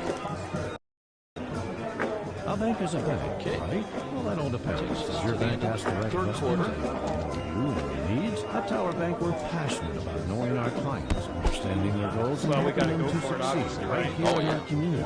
If you're looking for a bank field goal does you that great much. personal service and flexible financial solutions, Takes away the Tower need for on maybe your a team. two-point Call us conversion. at 427-7000 or visit towerbank.net. Tower Bank, where service is a passion, or FDIC. Welcome back, everybody, with Art Mandelbaum and the Judge Phil Houck. I'm Joe Parsonsville. The Cougars facing fourth down and a long two, but they've got to get to the 22-yard line to convert. It was a football just outside the 24, and realizing you still got 15 minutes, but boy, big opportunity with a chance to get the lead cut basically virtually in half if you can get points on the board here. This is our first fourth down conversion attempt, Joe, of the game, which is a little unusual. Usually go for it multiple times on fourth down, but there just haven't been the opportunities. This one was unquestionable. You got to go for it. Marian with 2 safeties back and fairly deep. Let's see what Yoder comes up with. Needs a couple of yards. Wants to throw and throws to the right. Cam Smith has got the catch, and he's all the way down to the 15. Turned back, pushed away, but I believe forward progress right about the 15. That's where they'll spot the ball, and they came up with 4th and 2 and got the necessary yardage. Joe, that was well delivered by Yoder and a good solid catch by Cam Smith. So the Cougars on the move again. Still with plenty of time, early moments of this fourth quarter, but they trail by 16 points. Yoder backs away, play clock at 13, still got time. Now he runs Campbell up the middle and hit hard, short of the 10. Maybe he got hit right about the 11. We'll see while they unpile, and that's, I believe they're going to give him a spot right at the 11. This is a rugged game. The defenses have both been hitting hard. Marian's really been popping Campbell every time he's touched the football. We saw Billy Baker play so effectively with that great group at Belmont when he was in high school as a senior, and he's continued on and elevated his game now as a defensive tackle for the Marian Knights. It is a gain of 4, second down and 6. Motion Man Kelsaw. coverage again. They ran the touchdown. Right to left. Here's Yoder. Looks right, throws to the right. He's got a man and a catch and a Knight. Touchdown. Aaron Knight, Cougars with a touchdown. And a toss of 11 yards at the 13:58 mark, and the Cougars not going away. Joe, sorry to talk over you. That was the same play we ran this end where we throw the touchdown to Kelsaw. They didn't bring Kelsaw back in motion. They sent him one way. He didn't come back across. He had man coverage over there, but what it did was it isolated Knight on the right side of the offense, man to man, and he just ran for the pylon, and the ball was well delivered by Yoder again. It's 30-20. St. Francis back within 10. They will go for the opting for the extra point conversion by Emo Eber. There's the snap. Right-footed kick is on the way. Looks good and is good. So Emerson Eber knocking through the extra point, and now it's a 9-point ball game at 30-21 with a timeout down below. And this is football on Redeemer Radio, Catholic Radio, and 1450. Hi, sports fans. Sean McBride here, inviting you to try the Barbershop experience. St. Joe Center Barbershop, located at the corner of St. Joe Center and Maple Crest, prides itself on professionalism, cleanliness, and a family-friendly atmosphere. In their third generation of family ownership, they have a combined experience of over 125 years. Give them a call at 485-6981. It's my barbershop of choice. That's St. Joe Center Barbershop at 485-6981. Well, Emerson Eber, who had 3 big field goals last week, has been perfect on conversion kicks here today. And that makes it 30-21. And, of course, the big story in a sense, how about Mike Josefovsky, who was 48 of 48 coming in and hit first 3 conversions today, 51 in a row, had a field goal, and then missed one. His first miss on an extra point this season. Now Carmen hits it high, end over end short. They don't go to Brown. It'll be returned from the 20. That's Hasty to the 25, running wide to the left, and runs into a long jam across the 30 to about the 31-yard line. 11-yard return, Joe. That last drive was a 9-play, 73-yard drive for St. Francis that took 3 minutes and 18 seconds to complete. Yoder with an 11-yard pass tonight. Eber's PAT makes the score now Marian 30, St. Francis 21 with 13:50 to go in the game. And I'm a little surprised maybe we didn't go for 2, but I guess the same thing. But I guess maybe Coach D thinks that we're going to get enough opportunities to get 2 more scores. You know, I guess we get the ball twice more, we got to score it 2 times more. But that implies you got to get a stop. You can't allow them to go with about a 7 or 8 minute drive and every time they possess the ball. They'll work empty backfield for Weezy. 3 wide to the right, 2 wide to the left. They'll screen the ball. There's a catch. Run. Nice cut to the 35 and all the way out to the 38, 39-yard line. Well, Justin Juarez had him in the open field. An opportunity to take him off his feet and just kind of dove and missed instead of squaring up and making a tackle. So it took what would have been about a no-yard gain to about an 8-yard pass play. They'll spot the ball at the 39-yard line. Let's call it 2nd down and 4. And they'll stay with that empty backfield. This time Brown sets up part of the trips package wide to the left, 2 wide to the right. Weezy again looking, and he runs the ball, and it's dripped and popped. A good play that time. Brody Cowball was there, and no gain. In fact, maybe a little bit of a loss.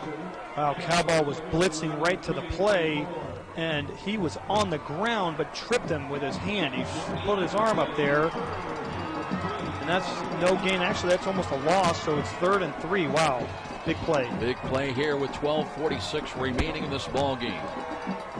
30-21. St. Francis has come from 17 down to close within 9.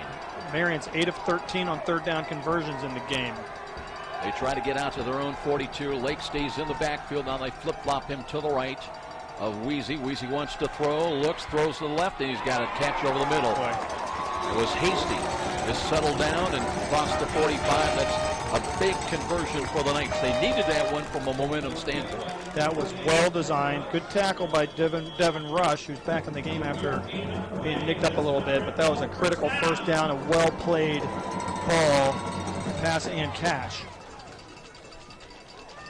Knights out of the huddle now. They'll send Hasty, just made that catch up on the slot to the left side. Weezy from the right hash mark gives it off to Lake. Lake trying to turn the corner, and he does. He angles for a big run, close to 8, maybe 9 yards, depending where he stepped out of bounds on the Cougar side of things, but that'll get it down close to the 44 of St. Francis. They ran that to the field that time. The field being the wider end of the field compared to where the ball was on the hash mark, and he just stretched that out, and their offensive line held their blocks.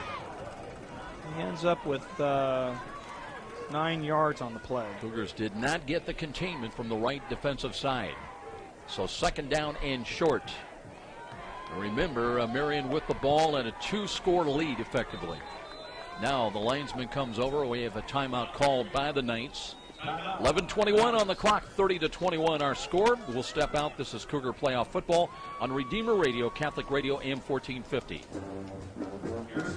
Redeemer Radio wishes to thank Dr. Todd Briscoe and his staff for supporting our apostolate. Robert, I might save that Glenbrook Dodge for the end of the quarter of the game. He might steal a 30 from the postgame. We'll see. Dr. Todd Briscoe can help you create your radiant and healthy Don't plan on running that 60. Periodontal treatment, restorative surgery, prosthetics, and cosmetic dentistry. For an appointment or emergency care, Dr. Todd Briscoe can be reached at 260-486-9950. That's 260-486-9950. Well, David Yoder has engineered a couple of late touchdown drives for St. Francis. That's the good news, but they gave up the 99-yard kickoff return touchdown to Clifford Brown, and now you've got a situation where Marian is managing the clock with 11:21 remaining into Cougar territory. And let's go down. I think we've got the judge, Phil Houck, online.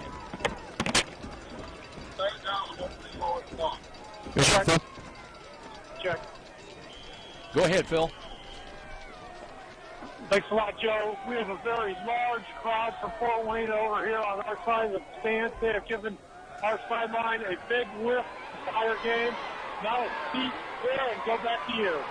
And we've got a sack against Adam Weezy. And we have a late penalty.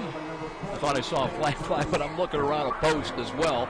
The loss is back into Marian territory around the 48, 49-yard line. Joe, Zach Bruce was in there to make the tackle on about a 6 or 7 yard loss. That's the first time we've gotten to Weezy back there in this half and tackle behind the line. So that'll bring up 3rd down and 8. The ball at the 49. They've got to get to the St. Francis 44-yard line.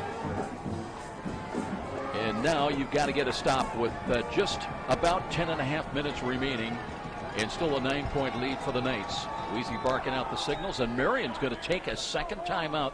The play clock was about to run out. That leaves them with only one timeout. Joe, we've got some scores if we want to update it. In overtime now, Morningside and Southern Oregon are tied at 35 going into overtime. Halftime up in Chicago, St. X leads Cumberland's 23-14. And at the beginning of the fourth quarter over in western Missouri, it's Missouri Valley 7, Bethel nothing. So there's a defensive struggle. What did Coach Donnelly say even last week? He said at this level, there's no imposters. Everybody's legitimate. Yep. In every game, you can't look ahead. You got to play for 60 minutes, and in some cases, a little bit more than that. You know, for a couple of quarters, I was wondering if we were imposters. We came out guns blazing in the first quarter, and then the second and most of the third quarter, I thought we kind of struggled. We got the score here in the fourth quarter to cut it to 9. Now this is just a critical play, Joe. There's not been a bigger play in the game right now for St. Francis. 10:31 to go, 3rd down and about 7 or 8 for Marian in the middle of the field. And keep in mind, the Knights now with just one timeout remaining. They've got 3rd down and long. Weezy again up the line, but 18 on the play clock. He's got the snap, wants to throw. Time in the pockets. Looks, pulls it down, throws to the left, and that ball knocked away. Incomplete. Corey Stamps, I think, was over there, had the coverage again. What a game. He's played with 2 picks, and that time a pass defender. Joe, Corey Stamps last year was a guy when the ball was thrown in his direction, if he was anywhere near the play, by the way, you just cringed because you didn't know what was going to happen. He has come such a long way, and in particular today. I mean, I know he had a game stopper last week with an interception, and he's had 2 interceptions today. That was a critical pass broken up, and now we force Marian into what appears to be a punting situation. Kyle Fox waits back at his 34, so St. Francis has had some problems today in similar situations with Knight back in a punt return. Here's a short kick, high though, wobbly ball. Knight can't find it, and it'll kick out of bounds at about the 20-21 yard line. So St. Francis, well, when you consider all things considered, about decent field position at their own 20, but they need 2 scores with 10-16 remaining. Forget about decent field position. We actually survived the punt. We didn't muff it, and we hit the punter. This is the first punt we're actually going to end up with the football, thank goodness gracious. So let's see how David Yoder is able to respond. He keeps Knight in, wide to the left, the lone wide out to the short side, and 3 wide to the right.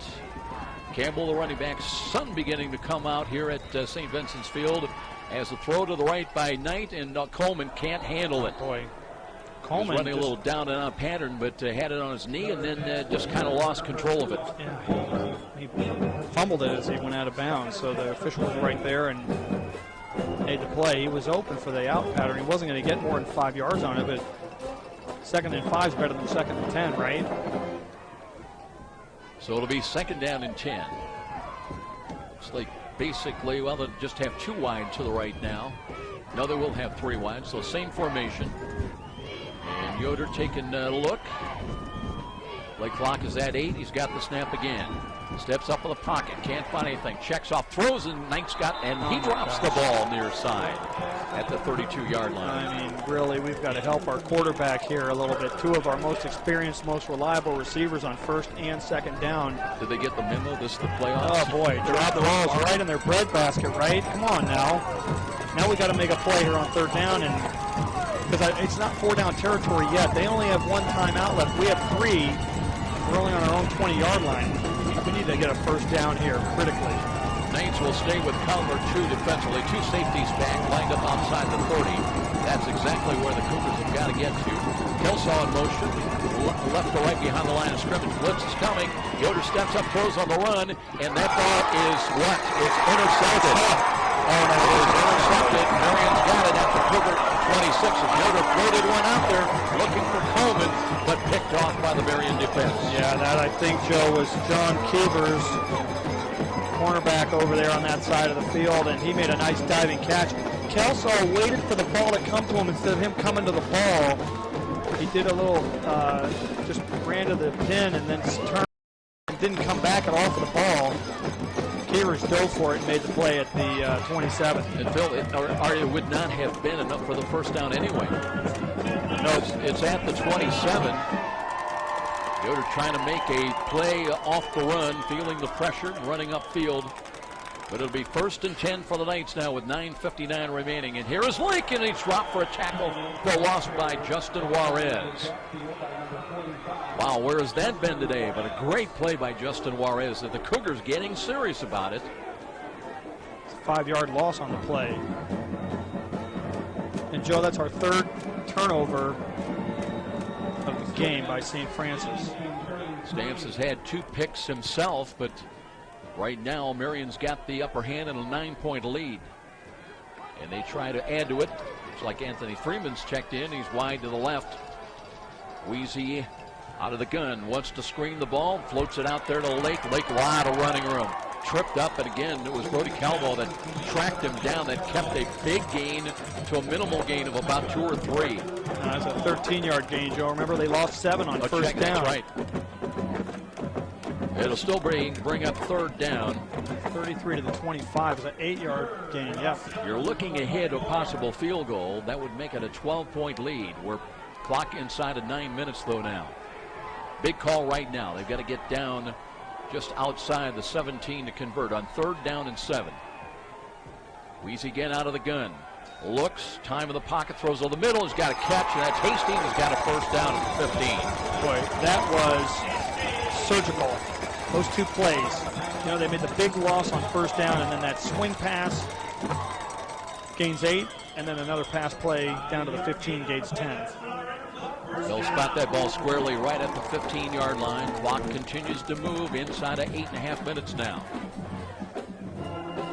St. Francis trying to stand tall defensively and turn them away without any points on the board whatsoever. 2 protectors in, 1 either side of Weezy.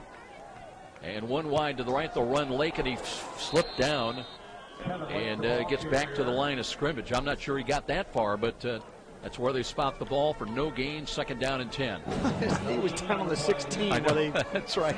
All right, they kind of marked it halfway in between the line of scrimmage and where his knee went down. So I keep thinking we're in Canton. Not that bad. Not quite. It is a loss of about a half a yard. Let's call it 2nd down and 11. But the clock, big factor now, with 7:45 remaining. And a lead of 9 for the Knights. They'll keep Freeman in wide to the left. 2 wide to the right, including Anthony Jones. And Weezy wants to throw. Being pressured, just kicked the ball away. Hasty with a sidearm catch, and he'll score. That's a 15-yard creative touchdown. Weezy under pressure, just sidearm, pick the ball, and they get a touchdown out of it. He almost underhand tossed that. He was being tackled by Kelbaugh, who was rushing, blitzing, and had him by the legs, and he literally, it was almost like a shovel pass, but a long one. I mean, that kid's got a good arm, and a good catch by Hasty, who ran it down the middle, right between the hash marks all the way for a score untouched. Now they're going to go for 2 here, Joe. Let's think about this. 15. They'll get a 2-point conversion. They'll have, it would be 38-20, be a 17-point lead. I guess that makes it a 3-point score. So what difference does it make? I'm surprised they're doing this. I think I just get the extra point, make us get 2 2-point conversions with 2 touchdowns. Because you're really, you're forcing the opposition to score 8 points on 2 straight touchdown plays. But here they go. If they score, the game's over probably, because 7:27 to go. We probably won't get the ball. Lake in motion again to the left, play action, fake the throw in the middle, wide open grab. Nobody home except Hasty, and 2-point conversion, and that is probably going to do it. 38-21 with a timeout here at St. Vincent Health Field, and this is Cougar Playoff Football on the road on Redeemer Radio, Catholic Radio, AM 1450. For 2,000 years, we've helped the poor and comforted the sick. We've educated generations of children, developed the scientific method and college system. We support marriage and human life. Guided by the Holy Spirit, we compiled the Bible. We are the Catholic Church, with over 1 billion in our family, sharing in the fullness of Christian faith in the church started by Jesus. If you've been away, visit CatholicsComeHome.org today. Welcome home. Well, it can turn around in a hurry. Cougars got it down to 9 and were feeling good about themselves, but the interception sets up a 15-yard, and I don't know that I've ever seen a touchdown pass quite that way, with almost a sidearm delivery, underarm. You know, Weezy just trying to get out of harm's way and avoid the sack, but he finds Hasty, who just runs into the end zone. Then they get the 2-point conversion pass. Wide open, Hasty running along the back line, and now it's 38-21, the lead back to 17. Yeah, that was a 6-play, 27-yard drive that took 2 minutes and 32 seconds. We see the Hasty 16-yard pass, and then the 2-point conversion we see also to Hasty to make it 38-21. And they capitalize on the turnover. Coleman from a yard deep out of the end zone. Works to the 10, middle of the field, running room. Cuts to his right, got to the 30, 35, 40. He's raced down the right sidelines. Got a chance to go all the way inside the 20, inside the 10. And Austin Coleman with a touchdown on the kickoff return. And the Cougars still not going away. Joe, that's a 101-yard kick. They took that from in the end zone. And I did that in William Penn. They told me they don't do that way in college. He gets credit only for the 100. I got my day dashed as you did. Hey, you know what? I don't care. That's 101 yards I saw him run. I don't care what they have. And I think that gets him the record, doesn't it? It does. He was tied for the record in career kickoff returns for touchdowns. That's the record right there. Is it 8 or 11 or something? I don't even know. I just know we were 1 behind. Officially 100 yards, even though we know up here, you know now, 101. But 38-27. And St. Francis again with a chance to get it back within 10 with 7:11 remaining. He's amazing, Joe. I mean, he really is. Here's the right-footed kick, and Eber didn't get all of it, but he got enough. So that'll make it 38-28. It's a lead of 10 with a timeout. Still, the Cougars on life support. We'll keep things right here, and well, that's why you play 60 minutes and maybe a little more if things go your way. Antoine is, I mean, Austin Coleman's amazing. You know, we're likely going to lose this game, but I'll tell you something, to see that happen. And I was thinking to myself earlier when we got behind and they were kicking off to us, boy, Austin, this may be his last game. He may not get the record. And what does he do? He comes out and runs it from 1 yard deep in the end zone all the way up the sidelines. Broke a tackle, spun away from a couple guys at midfield, and then it was a 50-yard race that he won by 15 yards. I'm guessing that Ted Karras, should the situation come up again where they kick off, yet today they will not kick to Austin Coleman. Well, it's funny because they kind of pooched it earlier, if you remember, because Stamps or somebody else got to return one because they pooched it, but they decided to just kick it away. And now, do you go onside here with 7:11 remaining? I don't think so. We'll find out. Carmen approaching. He does pooch it short end over end Up the middle, it's fielded at the 22. Return across the 25 and to the 30. They'll start first and 10 up around. We're really going to mark the ball up around the 35-yard line. I think we've got the Judge Phil Houck on the line. Let's go check in with Phil. Thanks a lot, Joe. No quit on this sideline. As soon as Austin Coleman finished his record-setting kick return, he came over to the sideline, looked up to the crowd, and excited the crowd and got them to make even more noise. I'll tell you what, down here on the field, the USF fans are making more noise and are more into this football game than on the Marian side. So no quit here. Cougars still in the football game. Back to you. Thanks very much, the Judge Phil Houck with us. There were a little bit of the technical magic that we've had to come up with today, and he already was talking about the great fan turnout by St. Francis. Here's Lake with a cutback run to the left, steps over a tackle at the 35, and he'll pick up a couple, but the Cougars gang tackle Tevin Lake, and you can tell they're still very animated and very fired up. That'll be a gain of 3. Now to the 38, so 2nd and 7. It was a gang tackling for sure, and I think that the first guy there to hit him was Taylor Brown, but we're pursuing the football a lot better now, and it'd be interesting to see, is Marian going to try to run clock here, or John Hasty wide up in the slot to the right side. He has been Weezy's main target here last series, but they'll run the ball, and here's some running room up across the 43 to the 44-yard line. That's short of the first down, and here we go yet again. It'll be 3rd down and 2. Boy, they get a very good spot of the ball. Hey, don't you mean 3rd down and 1? Yeah, well, how about 3rd down in inches now as they spot that ball up, but just short of the 45 and close enough for Tony Lasik say, hey, maybe we should bring out the chains and take a look. We're going to measure it? Because why is the side judge coming out here to have a conversation? And the head linesman, well, they did stop the clock with 6:04 to play. Come on, you know where the referee's calling you for. You came out here to ask permission to come on the field? He was asking, did you order the pizza? Goofballs. Remember that game several years ago where Warren Maloney was telling us, I think it was Dick Barfell that came over the coach in a key situation. Some question about, did you get the pizzas for after the game? What are we having for dinner after the game? Coach Maloney said, a little busy right now. They got a first down. Well, they got a good spot initially, and then close enough where they took the measurement, and they have not yet marked the ball ready. Now the clock will run, and inside of 6 minutes before this snap of the football.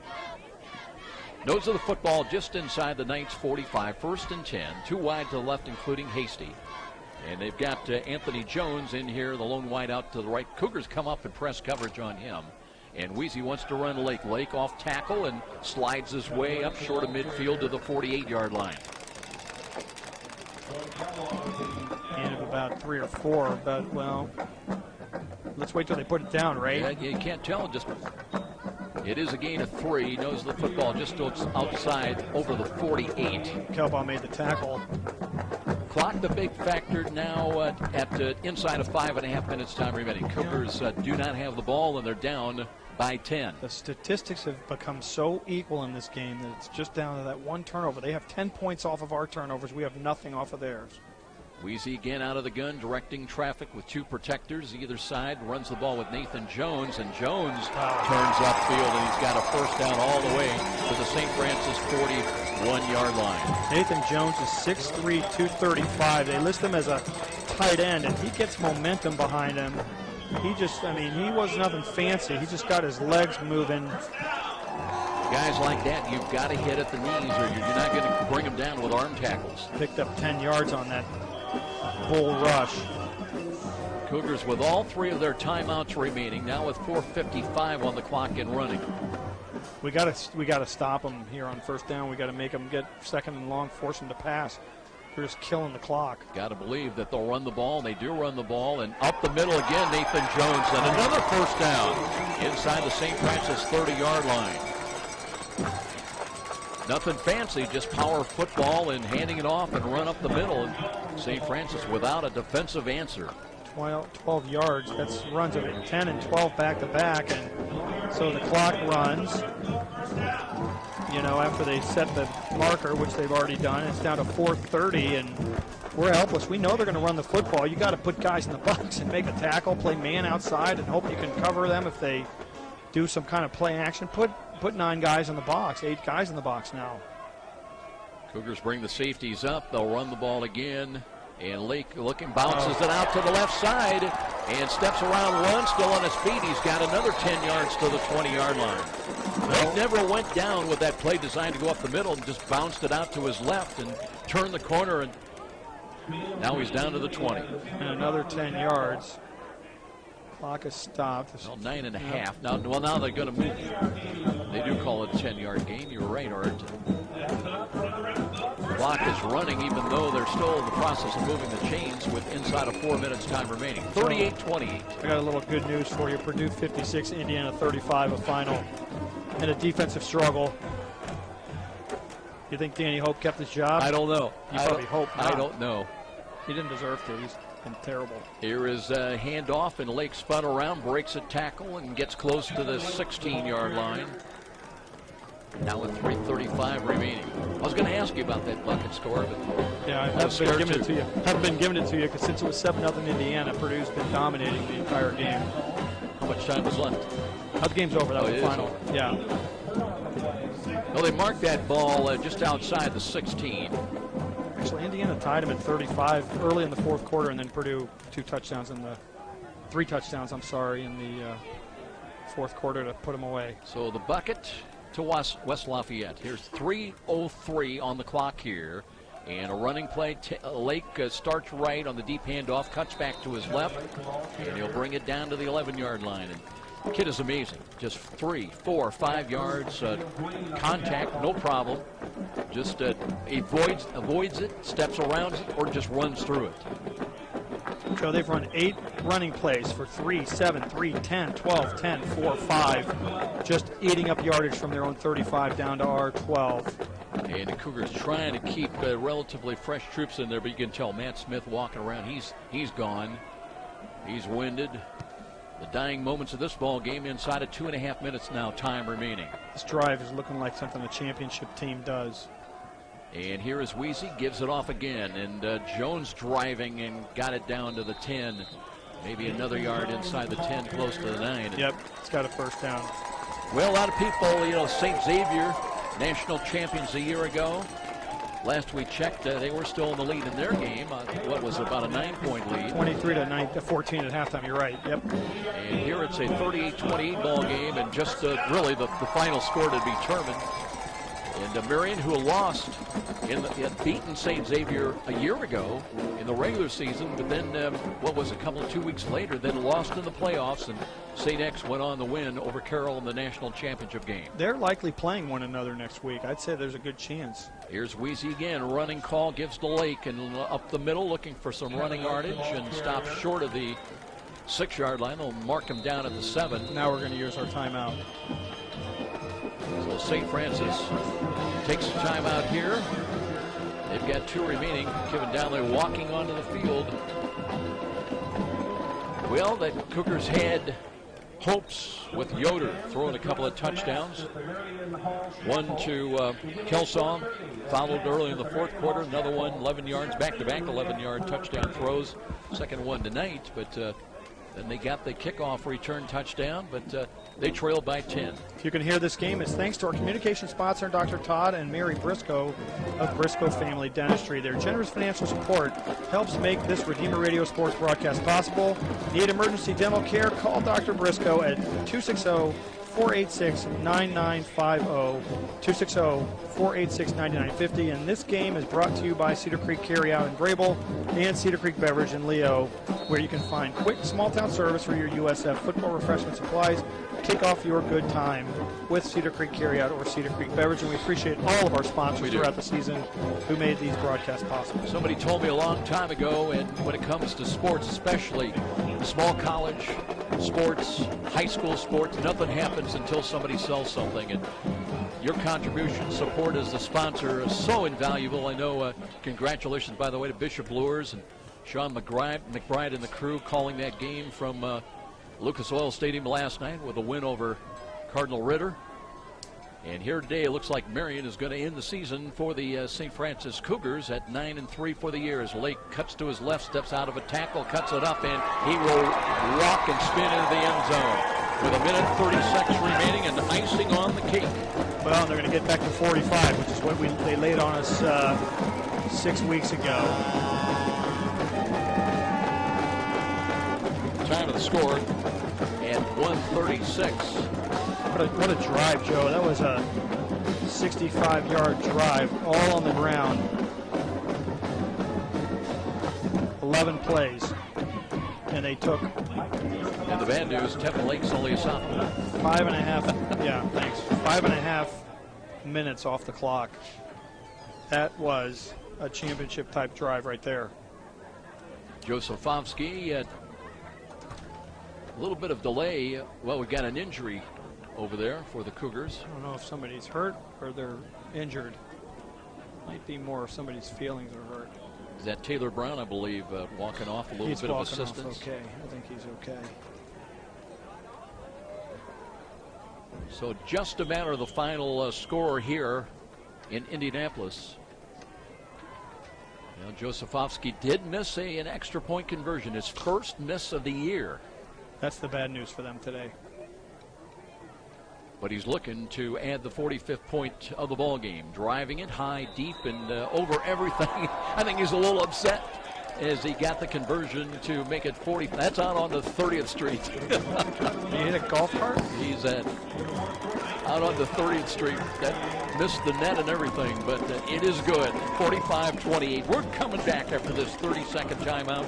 This is Cougar Playoff Football, Redeemer Radio, Catholic Radio, AM 1450. I've got We'll save then the Glenbrook Dodge for the end, and then we will not take a break in the postgame. Cradle, 2, 3. All right, sounds good. Whoops, that's gonna... When bones are broken and joints get jarred, call Dr. John Pritchard and Sport One. Part of Ortho Northeast Sport One provides advanced care for all your bone and joint needs. Dr. John Pritchard and Sport One, the one name to know. Call 484-8551. Well, Marian trailed early on 7-0. They have led by as many as 17 points. The Cougars have fought back, got as close as 9. A couple of chances, but now it's back to a 17-point lead with just 96 seconds remaining. Joe, that was an 11-play, 65-yard drive that took 5 minutes and 30 seconds to complete. Lake with the 8-yard touchdown run. Andre Turner, and I was right, they did not take a chance with Coleman, and Turner coughed it up, and they're going to rule it down in contact. The officials will take a look. It's marked at the 41. No indication yet whether it's St. Francis or Marian. Ball at the 41-yard line. A little scrum for the ball still going on down there. And no, it's St. Francis. We'll get it back with 1:20. Come on, guys. Come on, man. Yeah. Well. So St. Francis with 2 timeouts remaining. Decent field position. And Andre Turner in his final game. You know, got to salute the seniors who have battled hard this season. And, you know, as much as anybody, how about Austin Coleman? Getting in his final game, as it turns out, a 100-yard, officially 100-yard kickoff return touchdown here today. And the record, the NAIA record, so that'll be something to treasure. It won't be easy finding somebody to try to fill that void. Where do you find a 5'8" guy that runs like the wind? You don't. Here's Yoder's gone all the way tonight. Today at quarterback, looking to throw again over the middle in traffic. He's got Coleman. Coleman dives down at the 40-yard line of Marian. That'll stop the clock with 1:22 on the clock. 19 yards on the play. Up to the line of scrimmage. Hurry up offense right now. Yoder takes the snap again, looking to throw again. Steps up, looking, throws, and that's a catch and a drop by Aaron Knight. This was not one of Aaron Knight's better games, Joe. I mean, I know he had a touchdown, made a couple of catches, but a guy who normally is 100% reliable catching the football, he's had at least 2 drops, and then he had the muff on the punt that led to a response with a touchdown by Marian. Tough game for Aaron today. Harrison wide to the right. Now he backs up. He's flanked out there to the right side. Yoder again, blitz coming defensive left side. Here's a throw to the left, and that's a drop. B.J. Moore on the intended receiving end of things, and haven't seen him too much today in recent weeks, but there's another drop, so back-to-back drops, and now it's 3rd down and 10. He's a senior, Joe. I think they're trying to get some of the seniors in the game,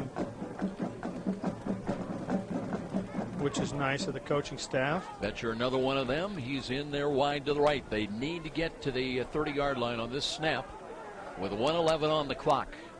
Lead of 17, though. Marian zone blitz coming again. Yoder picks it up, hits Cariff, and he holds on. He's short of the first down at the 33. That's the way you tackle, and Harif paid the price. He's slow getting up. Oh, boy. Hit him right in that thigh area. Yeah, he took a helmet right in the knee/thigh. Colin Harif, just really a talented sophomore receiver. Great to have him coming back for another couple of years. And by the way, the Cougars made another signing today. I don't know if you saw it in the paper yesterday, but I got to tell you the story on this. Seth Coate, one of the top receivers and a multi-dimensional player for the Homestead Spartans, signed by, and I wonder if his dad, Doug Coate, actually did the paperwork on it. What I liked about it in the newspaper article, they said that the recruiting coordinator is Doug Coate. And get a little advantage. Hey, son, you want dinner tonight? What did Sign this. Kevin Daly said, you know, he had a twinkle in his eye. He said, you said if you don't come to St. Francis, take your dad with you wherever you're going. Yeah.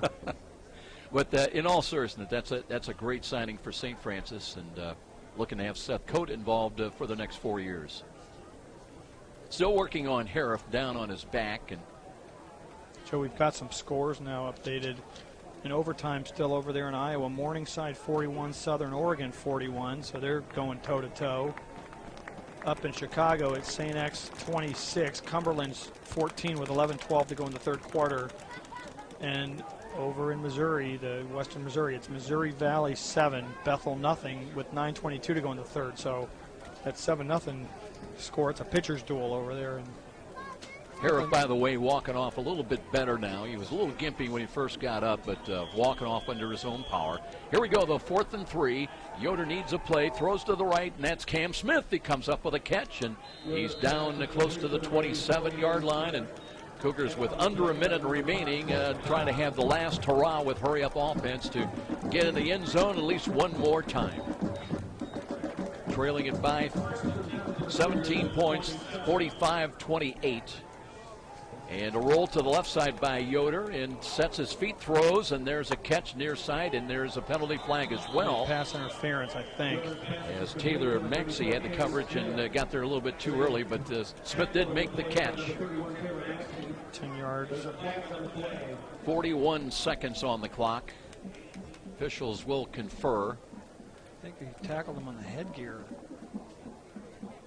Ball is...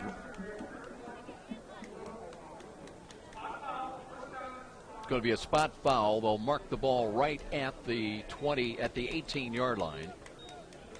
So the Cougars will have 4 shots at it with 1:41 seconds remaining, trying to get the ball in the end zone with the last hurrah and a little bit of late consolation.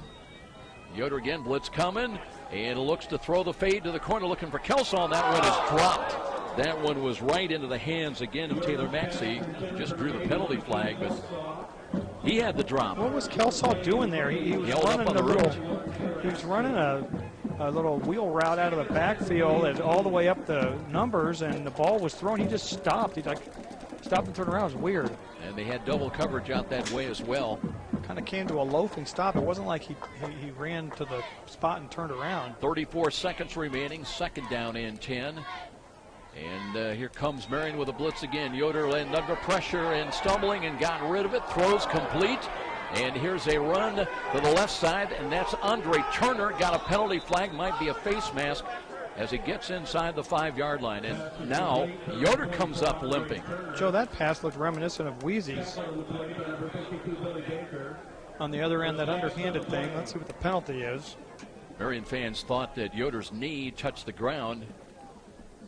But again, our referee Tony Lasik in the final moments has had a lot of work with his crew here. Oh, it goes against St. Francis. Block in the back. They called it on Aaron Knight. I heard it. I don't need to say anything more about Aaron.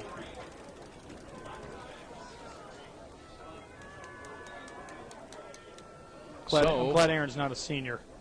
He's got a chance to come back next year and play some more good football. Penalty moves the ball back outside the 24 now, so it is still second down. 24 seconds on the clock.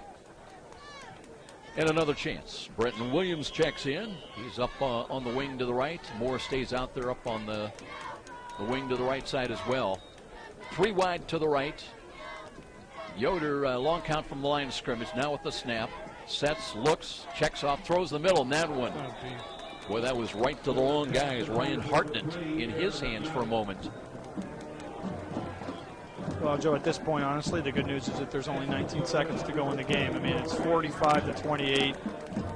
We keep throwing to the guys with the dark helmets. We're going to end up in about the same area as we were when we ended the game losing 45-38 6 weeks ago. So it's third down in 20 and 16 from the 24-yard line. Yoder tries again, short drop, looks, throws the fade, looking for Knight in the corner, and he's got the catch, falls down, and it will be a touchdown. So Aaron Knight jumps back and has a 24-yard touchdown, and the Cougars get, we presume, the final little last hurrah here with a touchdown pass. Yoder threw it perfectly, and Aaron Knight never gave up on the pattern. It was a really good job by Aaron Knight. Diving for the ball in the corner. The ball was well thrown. It was caught where only he could catch it. The defender was there kind of on his hip. But Knight got a step behind him and was able to catch it over his shoulder. And that time, Marian kind of gave up on the play, where the Knight stayed with it and ran it all the way right close to the back line, but fell down and got the feet in bounds. Now they're going to try for 2. 45-34. A little motion right to left by Moore behind the line of scrimmage. Here's Yoder looking, throws the quick slant. That time it is picked off, and there's a penalty flag. Maxey came up with a pick, and we'll check to see what the penalty flag is going to be about. They picked that up quickly, and I believe the interception is going to stand up. It might be offensive pass interference. It is offensive pass interference, so they'll take the play, the interception, and the try for 2. The bottom line is no good. We'll keep it right here as Cougars get ready to try to go onside. You know, that would have made it 45-36. Still don't have a 9-point. Wouldn't matter. Don't have it. Didn't matter a darn, buddy. Joe, that was an 8-play, 59-yard drive that took a minute and 16 seconds. A really nice pass between Yoder and Knight for the score. The 2-point conversion was intercepted. Taylor Maxey had that pick. So now we'll see if St. Francis does go onside. But again, it's all academic at this point. Just 12 seconds remaining. Even if they do recover, and they do try to chop the ball, and it'll bounce, it will finally not even go 10 yards. So it only got up to the 44. On the turf, it died, and Marian just needs to take 1 or 2 snaps. Somebody didn't start the clock either. Well, never touched anybody, so. Oh. It just never went 10 yards, so Marian will get the ball right there at the 44.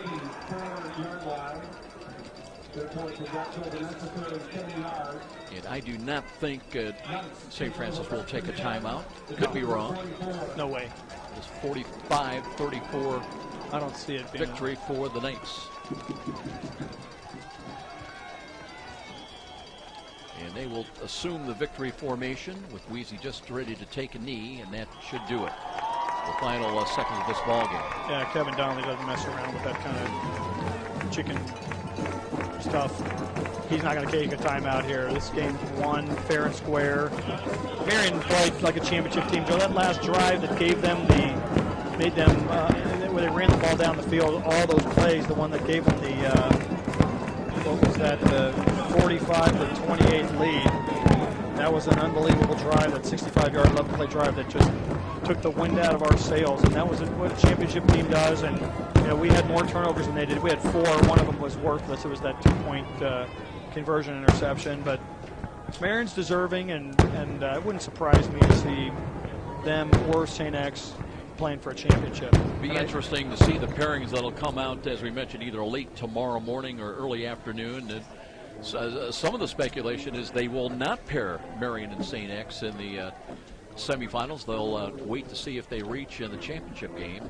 We're coming back with our post-game presentation. 45-34 the final. Marian with the win. They take the record now to 10-1, and they'll wait to see who their opponent will be next Saturday. St. Francis, like last year, they close out at 9-3 and losing on the road in the quarterfinals. 45-34 the final. We'll be back with post-game comments. This is Cougar Playoff Football on Redeemer Radio, Catholic Radio, AM 1450.